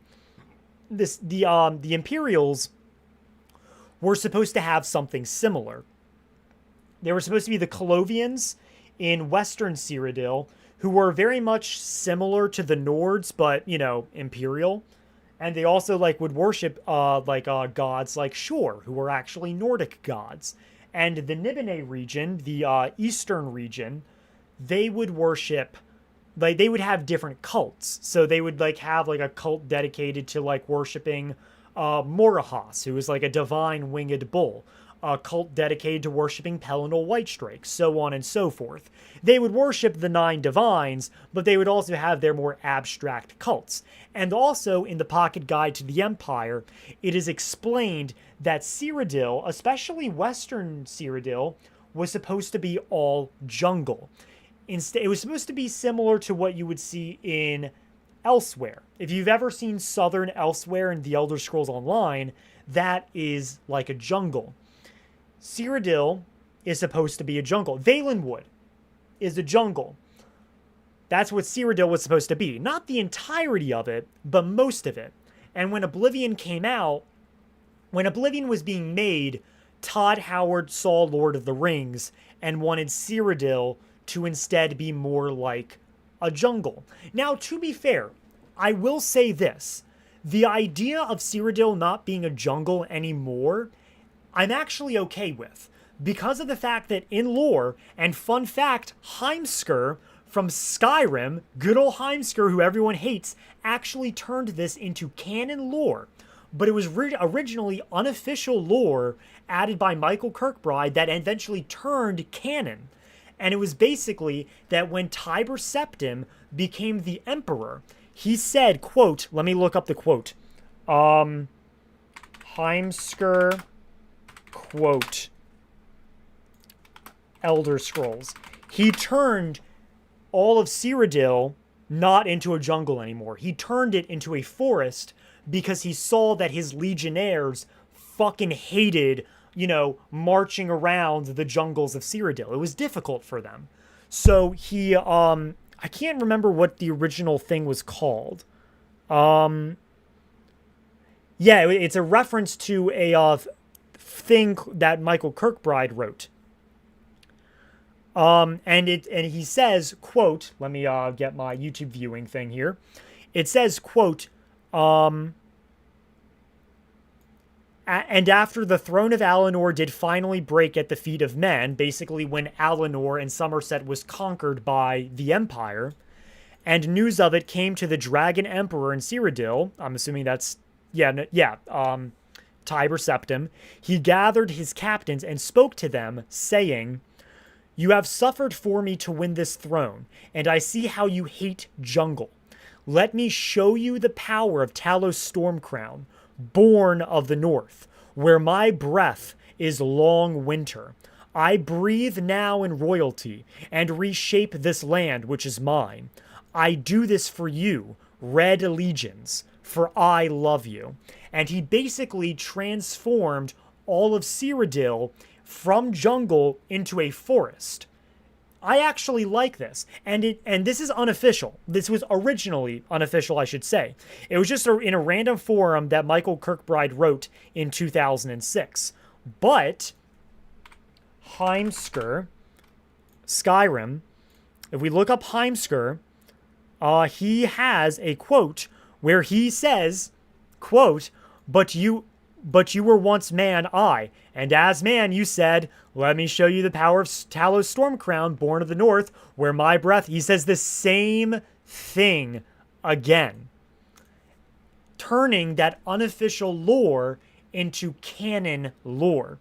And that is why in a lot of my videos, I do bring up unofficial lore written by, people like Kurt Kuhlman, Ted Peterson, and Michael Kirkbride that's not officially added into the games, because while it isn't officially added into the games, it technically has the potential to become canon. That is one perfect example of a quote that is not in the Elder Scrolls games that eventually became part of the Elder Scrolls games. So Cyrodiil was actually jungle, and I wish it was jungle in ESO, but I kind of just, don't think about it. In my mind, that's just not canon. That's just an art style, and I just leave it at that personally. But in Oblivion, it goes from jungle to forest. I'm okay with that. I would prefer jungle, but I also do understand that maybe because Oblivion was made in fucking 2006, maybe they just didn't have the resources to do that, which might have been the case. It was also discussed that dragons were supposed to be just like flying all around Cyrodiil. That obviously wasn't the case, and that might have to do with the fact that it's a 2006 game, they only have so many resources. Never forget, Cyrodiil's map is bigger than fucking Skyrim and Morrowind, right? Like, it's a big fucking game. It's a big game, right? So, I'm okay with it. But I would prefer it to be jungle. But yeah. Heimskr, ever since I learned about that, I went from being I hate Heimskr, like jumping on that meme. I fucking love Heimskr now. I fucking love him. I love walking through Whiterun. Actually, I've never hated Heimskr. That's a lie. I lied to you. I did a fib.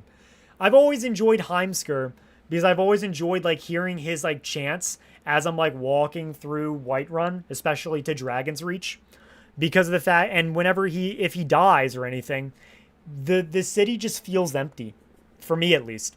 But yeah, but ever since I learned that, my love for Heimskr increased. I fucking love Heimskr now. But yeah, no, Heimskr literally turned unofficial lore canon, technically. Now, to be fair, that's just a preacher talking. So is he right? Is he wrong?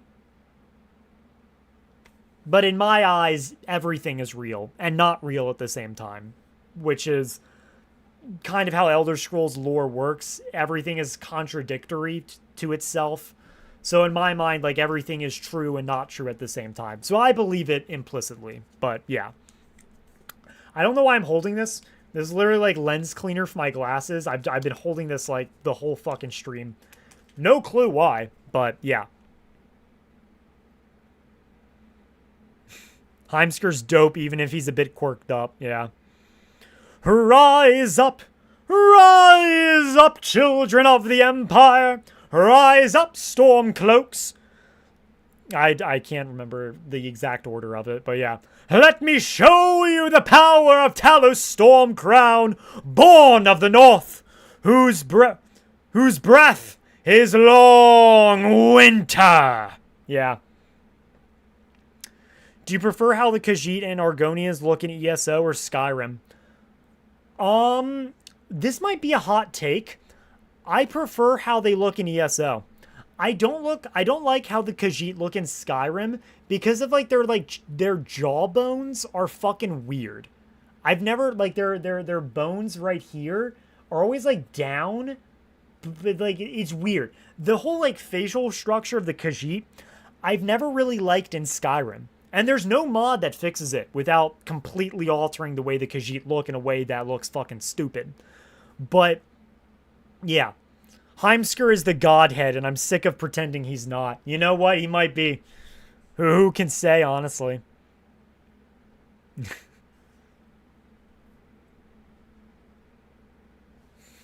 I am the only person yelling and repeating myself in a marketplace. I can be trusted. I am not insane. He's not insane. He's more sane than you or I, all right? Think about it. Just think about it, you know? My first playthrough, Heimskir got ate by a dragon. Damn.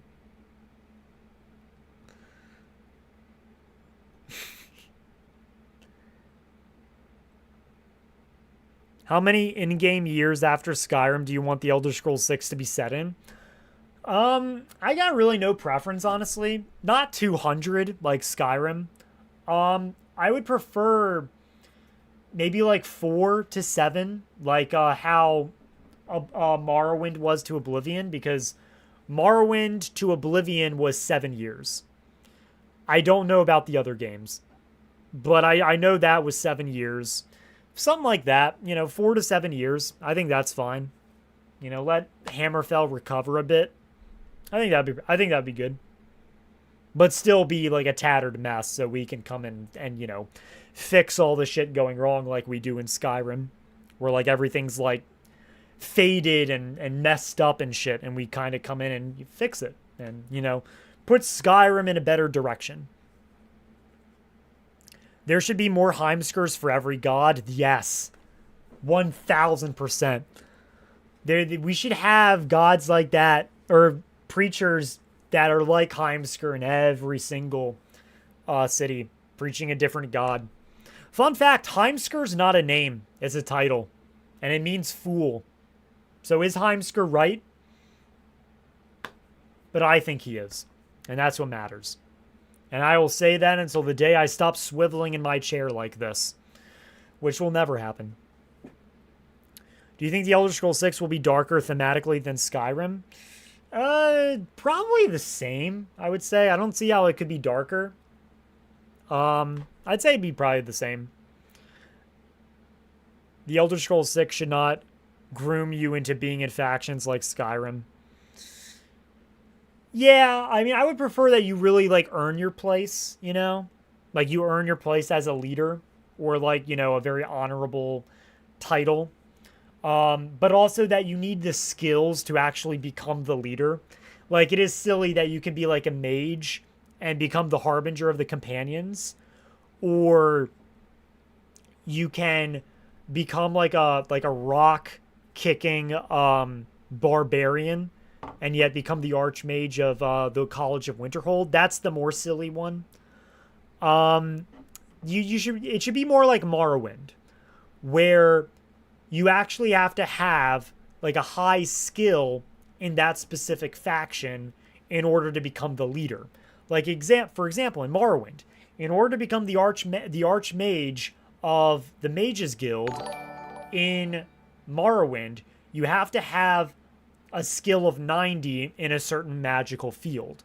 And I think that should be the case in The Elder Scrolls 6 as well. King of Spades, thank you for the $5. I like Heimskr too. He makes for a great enchantment on my sword. Fuck you. I'm kidding. I love you. I would not mind if we can't become the leader of any faction, or if we can opt out of it entirely for roleplay reasons. Yeah. I wouldn't mind that either. Do you want High Rock and Hammerfell? I think if we lose this, some of the orc focus in High Rock with Bretons taking the frame. Well, here's the thing about that. The orcs live in Hammerfell. For those that don't know, the orcs are less in the High Rock region, and they are now in the Hammerfell region. Because Orsinium in Daggerfall also got burned to the ground. Fucking go figure, right? And so they actually moved more down south to Hammerfell to make their new Orsinium. Which is now more in the Hammerfell region, if I'm remembering correctly. And what's interesting is that the Empire actually supports Orsinium this time. The Empire has famously despised the fucking orcs and never even recognized them as people. But,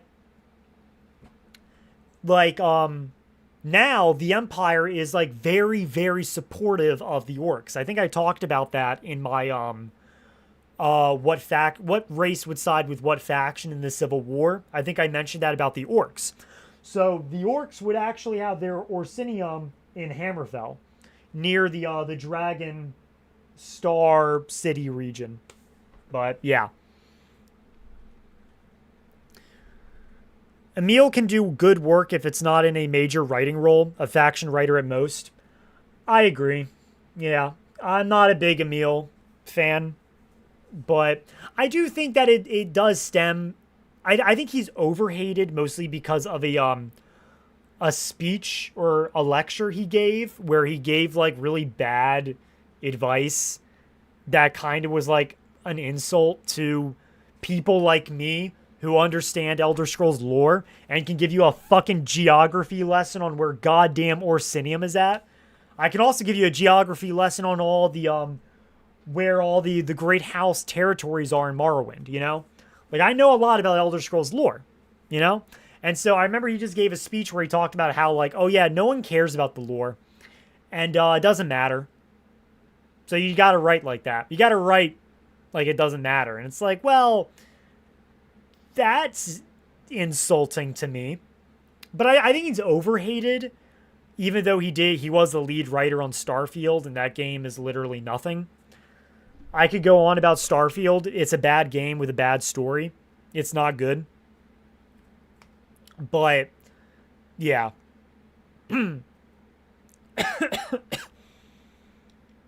But I do think that like he can be like overhated in some YouTube videos. Like I think there's like one YouTube video that shits on him for like what, like 4 fucking hours, and it's like, god damn, dude, like you could probably make it an email.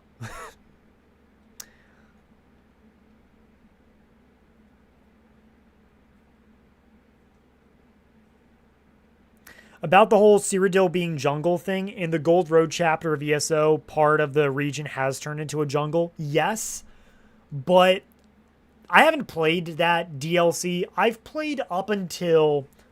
I love using this map. I've played up until the Reach DLC where you stop all the vampires, and then that's whenever I changed from playing on Xbox to playing ESO on PC because they upped the price of Game Pass.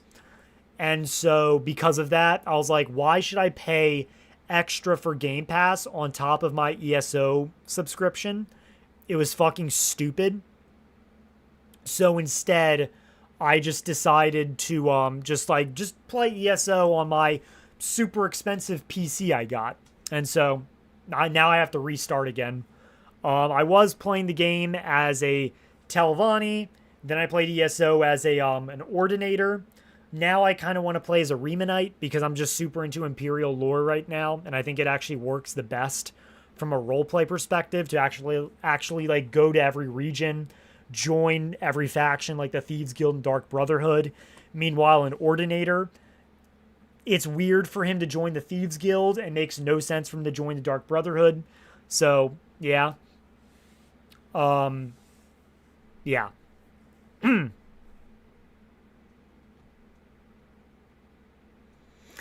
If you lived in Morrowind, would you prefer owning Khajiits or Argonians for labor?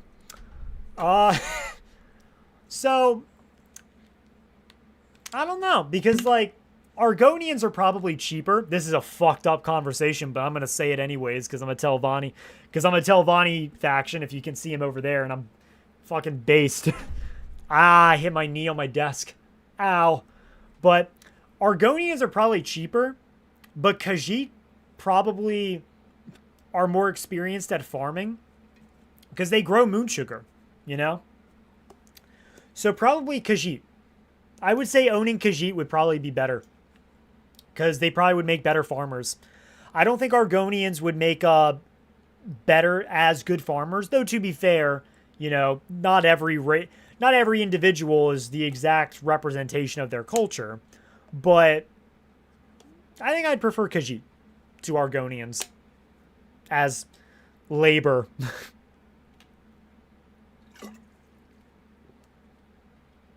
But I think they would be more expensive because, as you can see, Black Marsh is directly next to Morrowind.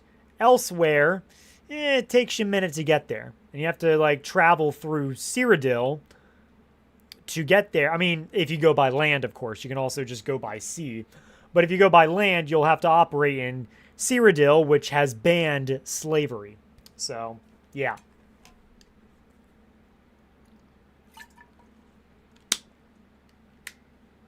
I saw someone has a hot take about Serana. I saw a comment about that, and I want to read that. Because I might agree. Fuck, where was it? Oh, here it is.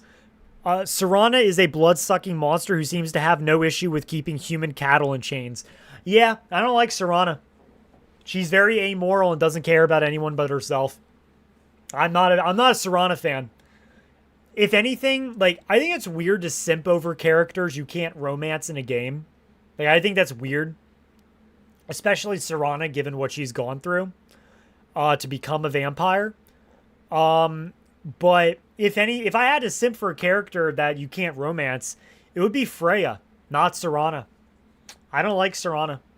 That's a hot take, probably. But yeah, no, I'm in the same boat. Master, are Imperials a good race? Depends on what you mean by good. Lore? In their, like, obscure lore? Yeah. Morally? Eh. Like, neutral? I don't know. Real men marry Borgak. Someone said something I was curious about. Someone said something about The Elder Scrolls 6, and now I want to find it. But I can't.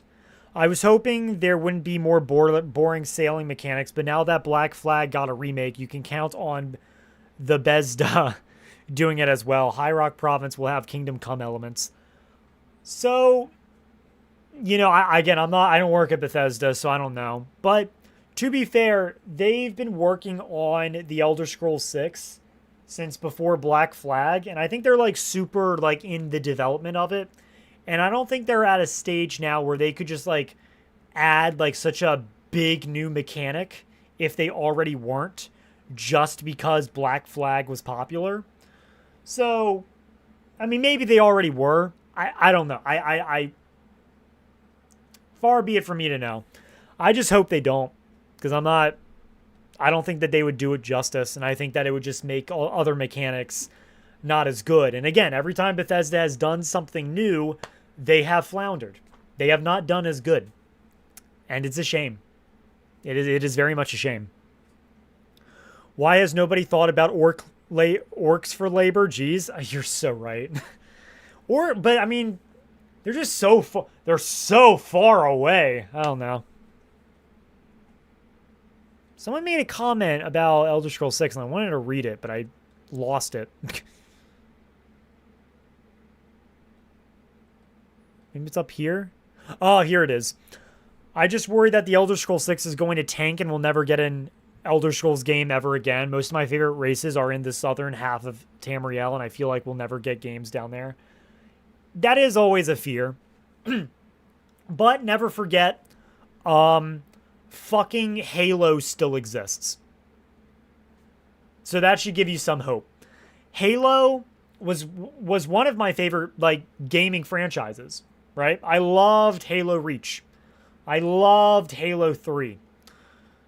But 343 Industries, they made Halo 4, which some people liked. I did not. They made Halo 5. No one liked Halo 5. Halo Infinite wasn't terrible, but it was very poorly executed and had, like, no content. And now they have the Halo campaign Evolved, the remake for Halo 1, which is a bunch of nothing. And everything, and the new missions are genuinely fucking terrible. And they're still probably going to be making more Halo games. You know, even after their restructure and all that shit, because Halo is Halo. And Xbox really wants Halo to do good, because when you think of Xbox, you think of Halo. But Halo is dead.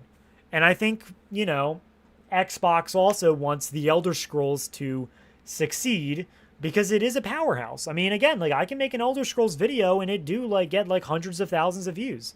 Even after 15 years of it existing, right? That should show you how powerful Skyrim and the Elder Scrolls is. So, even if it does flop, I do think that they would still probably make an Elder Scrolls 7. But I don't know. Again, we're looking into the year like 2080 at this point, you know? So, who knows? If you can pronounce my Danish name, I will sub. It's a tongue twister. All right.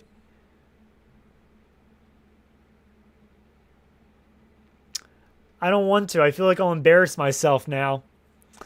Ivavig Eriksson. Maybe I pronounced it right. Maybe I didn't. Also, wait. You will sub. I'm pretty sure I have it in my chat where the only people that can sub, or only people who can comment, are people who have been subscribed for 10 minutes. So you actually are already subscribed to me. Ivan. Ah, it's pronounced Ivan. But you were already subscribed to me. So does this mean I just lost a subscriber? Because I think, maybe I'm wrong, but I think the only way you can comment in this chat is if you are subscribed for 10 minutes. And you should subscribe, because I'm very, very close to 100,000 subscribers. And I'm very close to my silver play button. But yeah. I caught you live. Hello. I want to see orc magic in the Elder Scrolls 6. It would be unique to see orcs, as they wouldn't share to people outside the strongholds. It would be primitive and tribal. Maybe. But I don't really think orcs really have their own unique magic. One more time. All together, bro. You almost jat it. Ivan. So it's... Wait. Wait. How it's spelled and how you say it sounds doesn't make any sense. So the fucking big doesn't... What is big silent? Is it Ivan Eriksson? Eriksson? But just the B and the I and the G are silent. I'm so interested. The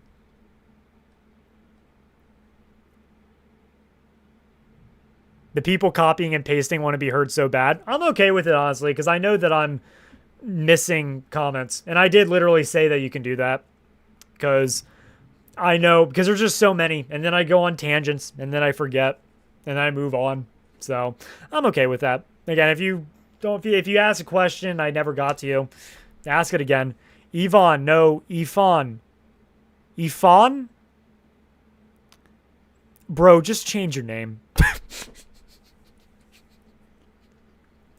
I kid, but You should just change it. I'm losing a sub. I know it. What's the likelihood of Bethesda going backwards on the timeline rather than forward with 6? Unlikely, because they already did it with ESO. Not Bethesda, but the Elder Scrolls in general has done it. Though, to be fair, I would fucking love an Elder Scrolls game that took place in the first era. I would love an Elder Scrolls game where we could actually meet Saint Alicia, Mora Haas, Pelennor Whitestrake, fight the Alien Empire, stuff like that. That'd be so fucking sick. I would love that, because the first era is honestly my favorite era of Elder Scrolls lore. I love the first era so much.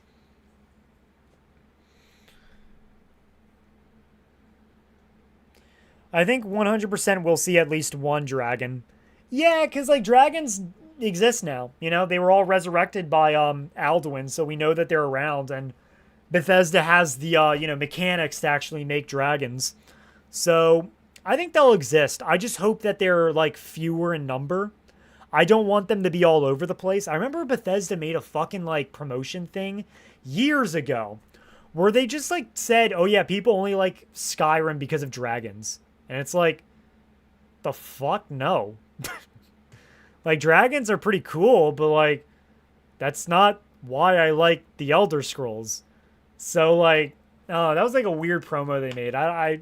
It's been years since I saw it, but I thought that was fucking weird. But I just hope that we'd, like, see, like, maybe just, like, a couple. Like, 1 or 2, and that's it. No more, no less.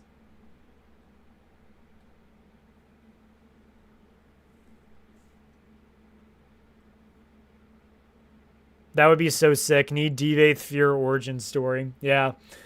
We could also, like, have, like, it in Morrowind too. But I think if we did the first era, I think it would be better to do it in Cyrodiil, because just so much more stuff happens in Cyrodiil. A lot of stuff happens in Morrowind, obviously, but yeah. A dragon spawns every 3rd town visit. Brother, towns wouldn't exist if that happened.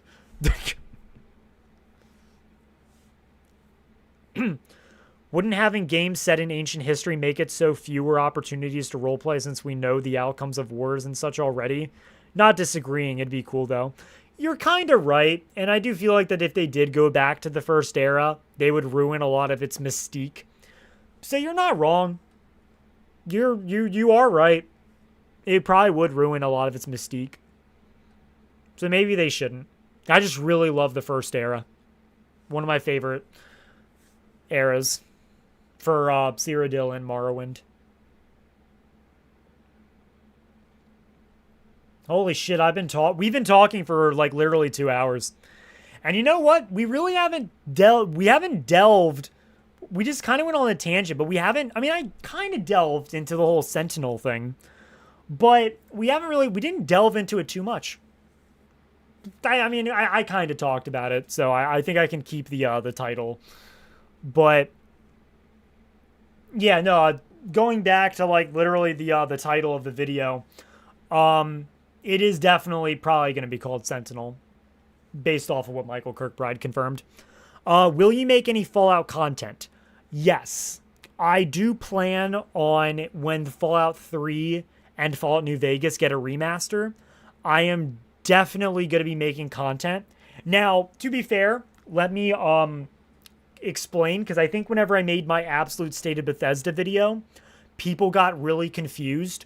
Just because I start making Fallout content doesn't mean I'm never going to go back to the Elder Scrolls. It's like Fudge Muppet or Camelworks, right? Excuse me. It's like Fudge Muppet or Camelworks. They'll make videos on Fallout, but then they'll go back to the Elder Scrolls. Fudge Muppet made a ton of Fallout videos, but they always go back to the Elder Scrolls. Same with Camelworks. He did the same thing, where he made a ton of Fallout and Starfield videos, but then would go back to the Elder Scrolls, and so on and so forth. So I definitely would go back. And to be fair, while I am primarily an Elder Scrolls channel, I have done other topics in the past. I have made my Star Wars movie. I've made a video on The Outer Worlds. until The Outer Worlds 2 sucked ass because its healing mechanics were bad. um, and also, it's just factions and stuff were just really confusing, if I'm being honest. But yeah, and then that just kind of fell flat on its fucking face. But yeah, no, I would love nothing more than to make Fallout New Vegas content. And I guarantee you, God, it would make so much money. Fallout New Vegas remastered, everyone would go back to it. I'd make videos, like, probably talking about, like, its various, like, factions, its various, weapons. And just think, you know my how to destroy the Stormcloaks and the Empire, Maven Blackbriar Silverblood? I could do the same thing in New Vegas. How to destroy the NCR, how to destroy Caesar's Legion, how to destroy the Powder Gangers. I could make videos on that stuff. I could do it now, but I would probably wait for the remaster. But just think about it. I could make content on that, and it would do so fucking well. So many people would watch that shit. I'd make bank, and I'd love it. I could probably do it for Fallout 4. Because someone just said, I need to see a Fallout 4 home ranking video. Not that there's really any houses in Fallout 4 aside from the Creation Club houses, but I probably wouldn't do a Fallout 4 home ranking video. Fallout doesn't have enough homes for you to really do ranking videos on, but maybe I might do a Oblivion one. Though, and it would be a lot quicker to make probably. But yeah.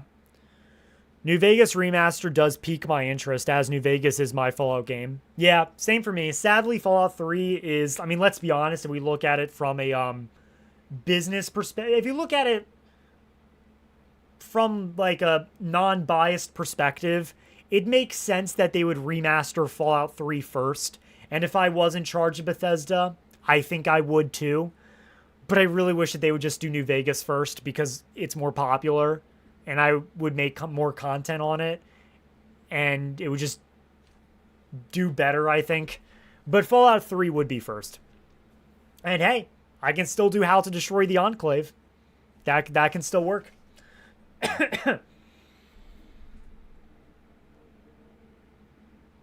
Does that have a release time or anything? No. Not that I believe. Though, if we look at the fucking... Well, no, because I remember the Bethesda list leak. Because Bethesda had like a leak of all the shit that they were planning on doing. Here it is. And we can see that a lot of this stuff has been met. Like Doom Eternal, Elder Scrolls Greymoor, Elder Scrolls Expansion, fucking Redfall. Remember when we thought the Elder Scrolls 6 was going to be called Redfall? And then it became that piece of shit of a game. My God. I played Redfall, by the way. That was... Fuck me, that was bad. But we have Fallout 76. Indiana Jones game, which I thought was fun. Oblivion Remaster. Starfield DLC, which came out. Elder Scrolls Expansion. The Doom DLC, which came out. I don't know about this or this. But as you can see, Fallout 3... has a remaster down here. I don't know if you can see it or if it's too blurry. I don't know how to expand this image, so apologies, but maybe I can just yeah, I can just do that. Hang on. I can just expand it that way. But yeah, you can see Fallout 3 is was already leaked to get a remaster. Now, to be fair, this was in 2024. This was leaked a long time ago. This was very much leaked, I think in 2020, 2019, but this was before COVID. And COVID really fucked everything up. So, yeah. And also, because of the Xbox restructuring, and because Asha Sharma took over and definitely did a bunch of different things, this can't really be relied on too much anymore, which is why... The Elder Scrolls 6 being before Fallout 3 Remaster, I don't know if that's going to be true. I feel like Fallout 3 Remaster might come out first, but I don't know. But yeah. But yeah, so this really shouldn't be like relied on too heavily, this leak. But it's there, you know? And again, the Elder Scrolls 6 might release after Fallout 3. The only thing that does suck is that New Vegas isn't here.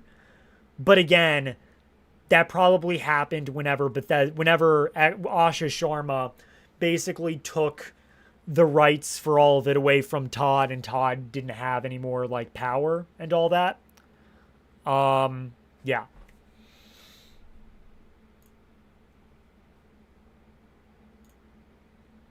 So that's that.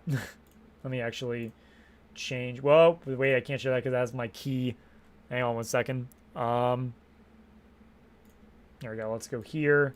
Let me resize this back to what it's supposed to be. There we go. All right. Exit out of that. So there is that with the remasters. But again, that leaked thing is not really as reliable anymore because it's just so fucking old. When did it leak? Well, this was 2 years ago. When did it originally leak? Does anyone know when, like, that leak I just showed, whenever that originally happened? Because I don't remember.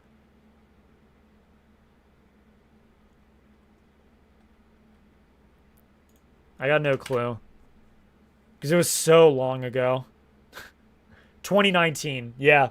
So, like, it shouldn't be relied on too heavily, but it gives you, like, an idea, I would say. It's not, like, the best reliable source of information, but, yeah.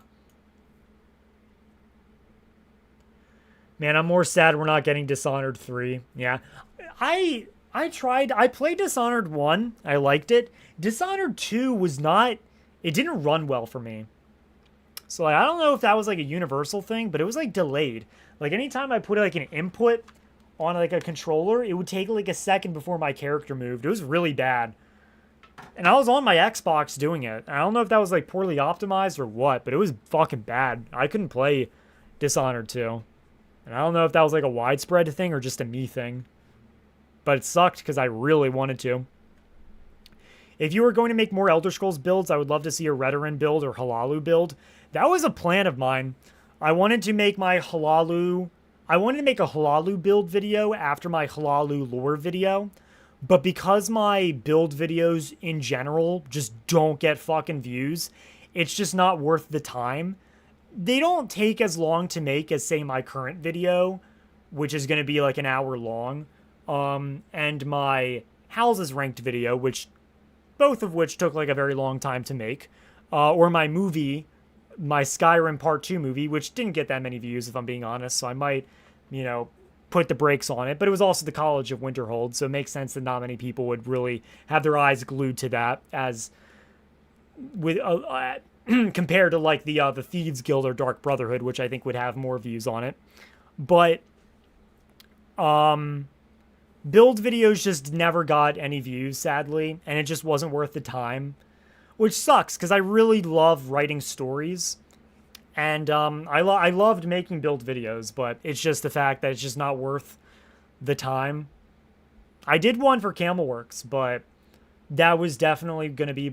That's like my last one I think I'll do for like a very long time, until probably like the Elder Scrolls 6. Or maybe the Fallout games. I might make a build video in Fallout 3 Remastered. Or Fallout New Vegas. Maybe. But yeah.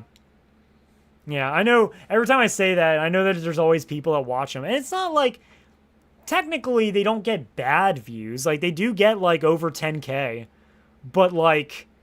It's just not enough. Because, like, for me, because I'm in the position that I'm in, a video is only a success if it reaches 30,000 views.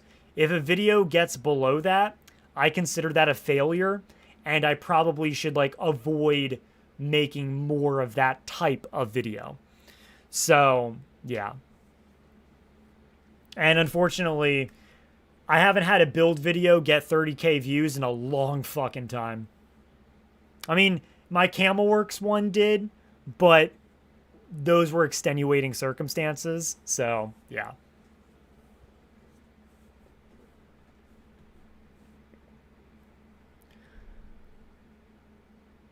What features slash spells from previous games have since been removed, or do you want to see return? I saw this comment earlier. Definitely levitation. I think everyone universally would want levitation back. It's great. It's fun, you know? It's fun just like flying around. The ability to fly is just cool. So I would definitely say levitation because that would just be fun. Also just like the jumping one, like the one that like makes your acrobatics like a billion. So then you can just like jump across the whole map. Those are also really fun. So I would say those. Speed spells, stuff like that.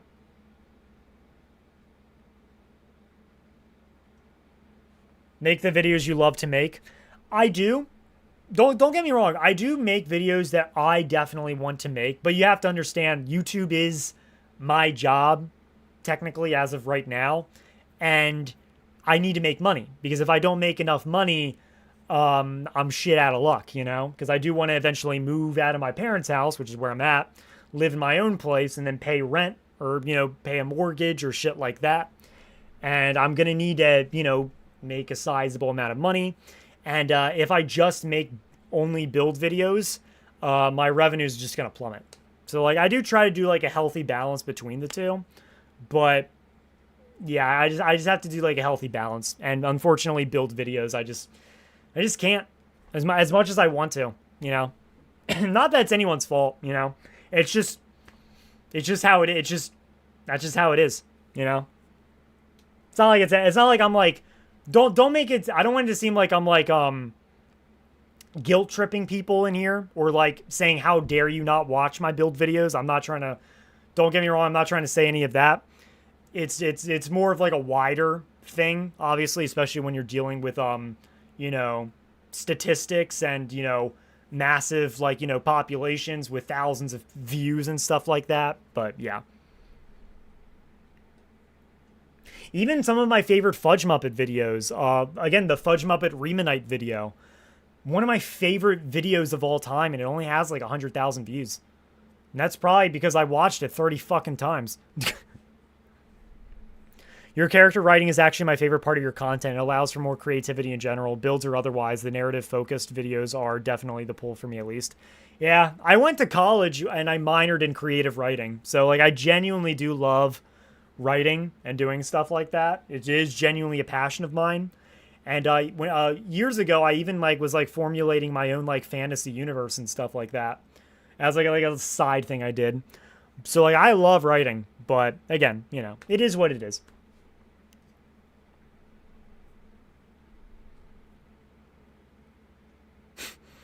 All right, guys, we have to watch Master Neloth's vids about 100 times each, and that should cover it. Hey, go right ahead and watch all the ads. Take off your ad blockers. Cancel your YouTube premiums, even though I'd make money off of YouTube premium, so it doesn't matter, but yeah. Have you played the Telvanni Stronghold Skyrim mod? Which one do you mean? Like the house one called Tel Jurgen or something? I've played that. But like, I don't know which one you're talking about specifically. So it's because of the removal of the attribute system has caused Bethesda to not want to deal with people jumping high. Yeah. They should kind of bring back the attribute system. I have my issues with it personally. But I think I would like a return to it. I love Fudge Muppet story videos. Like 50 of the views on the Fallen Snow Prince has to be my fault. Yeah, I like that video too. Fun fact, by the way. I don't know if this is true or not, but this is like a very interesting thing, right? There was a trend on YouTube where it was like your life as blank. And I saw this one like animation YouTube channel that did it for Warhammer 40k, and I enjoyed it. Your life as a salamander, your life as an ultramarine, your life as a soldier in the Militarum Astaris or whatever it's called, right? I'm not a big Warhammer 40k guy. I'm like a casual enjoyer, I would say. But I liked those videos a lot, and they were getting like fucking numbers, millions of goddamn views. And I wanted to do something similar. So I made a Your Life in House Telvanni. It failed. It didn't do numbers. But what I thought was interesting is that after I made that video, Fudge Muppet made a video called Your Life as a Dark Elf in Skyrim. And so now I wonder, I just wonder, did they see my video, watch it, and get inspired to make their video? Because if so, that's fucking cool. That's cool. That the potential that my heroes growing up were inspired by something I made. I don't know for sure. We'll never know unless they come out and say something. But I thought that was very interesting that they did that. I thought that was really cool. I haven't watched the video yet. I've only seen it, like the title of it all. But I do need to actually watch it at some point. But I've just been so busy in my personal life and doing YouTube, and whenever I do have free time, I just play Skyrim. So, but yeah.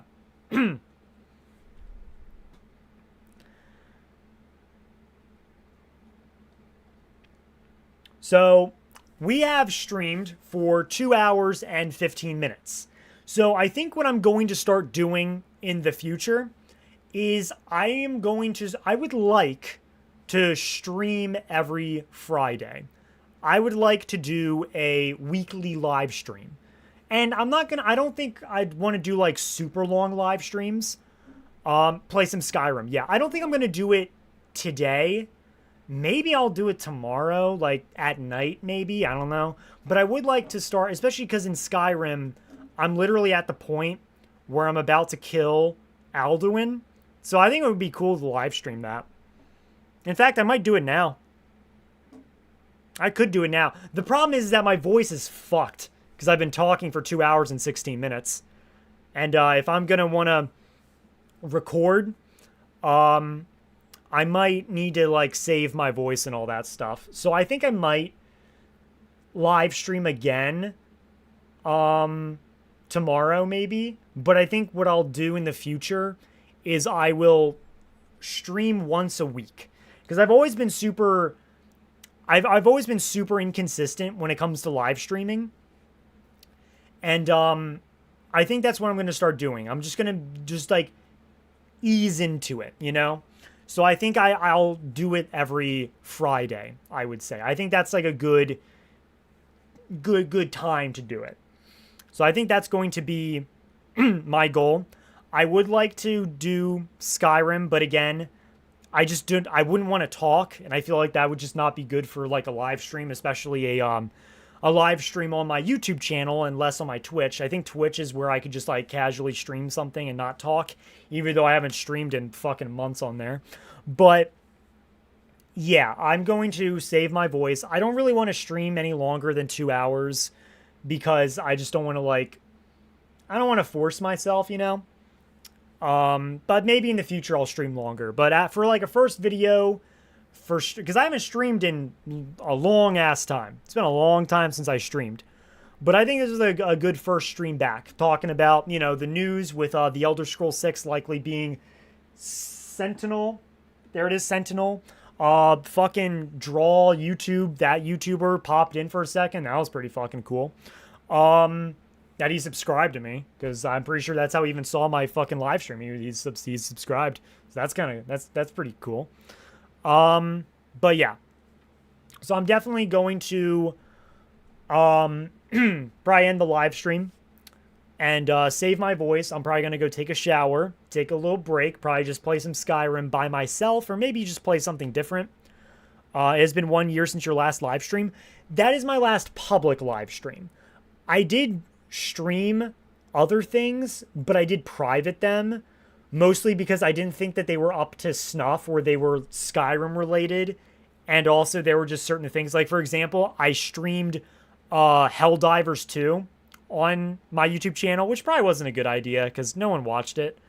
But one of my friends said certain bad words, and I was like, we can't say that on a live stream. I don't want that to be public. I don't want that to just be forever seen, you know, stuff like that. So I had to private some of those, and they were just like also my Outer Worlds live streams. I never even finished the game with the live streams, and they weren't even related to the Elder Scrolls. And I think I want this channel to be super related to the Elder Scrolls, at least at first. And yeah, and Big Hip Telvanni Bride stream Morrowind someday. I think that's what I'm going to do. I think at some point, whenever I get around to downloading OpenMW, I am going to stream Morrowind. I think I would like to do that. I think that would actually be really fun, especially to explore Tamriel Remastered. So yeah, I might.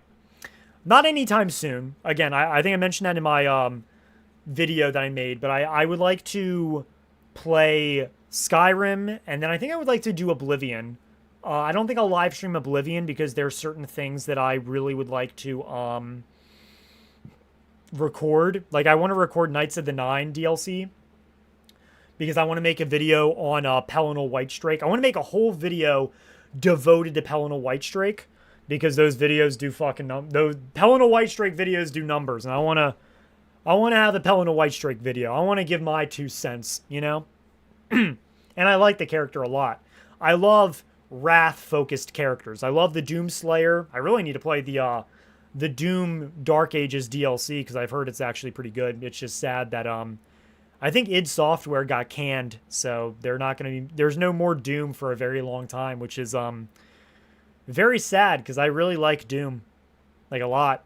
I mean, if you're an old fan of mine, you know I literally made a fucking a Skyrim Doom build video because I loved Doom that much. But yeah.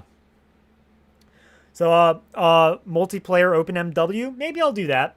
But I think I'll need to ease into everything first. I think I need to first install OpenMW, then then actually like play Morrowind OpenMW and play like Tamriel Rebuilt, and then I'll get around to probably doing the multiplayer stuff. I need to do the same thing with Kai Zal. Like, I literally have Kai Zal installed, I think, for my Skyrim. I've just never live streamed it. And also, like, those role-playing servers, like, the rules for it seemed a little strict. Because I think it would only be fun if I was doing the Kai Zal Skyrim stuff as Neloth. But it seems like you're not allowed to be characters that exist in Skyrim. Even though one of the promotional stuff has Rolf Stonefist as Jarl of Windhelm, but I don't know. And maybe there's already a Neloth, so maybe I'd have to be like, oh, I'm Beloth. Also, holy shit, someone gave me $5 and I never read your comment. Once the Elder Scrolls 6 drops, chat will have to remind you to take breaks during the streaming. Brother, I'm going to stream for 12 hours probably. Literally, I'm not even kidding. When Black Flag Resynced came out, I just played that for like fucking 12 hours straight. I'm not even kidding. I'll probably do the same thing with the Elder Scrolls 6 if it's good. I'll probably just zone in fully. And I'll probably live stream it. I think I'll definitely live stream it. I think whenever, well, I don't know, because I'm at the point, because I didn't get early access to Oblivion Remastered, but I did get a free copy of Oblivion Remastered. And that was back when I only had I think 70,000 subscribers, and now I'm almost at 100,000.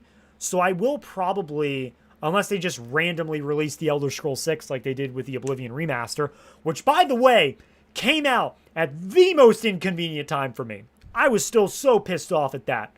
That was so so inconvenient for me. But I lost track of what I was saying.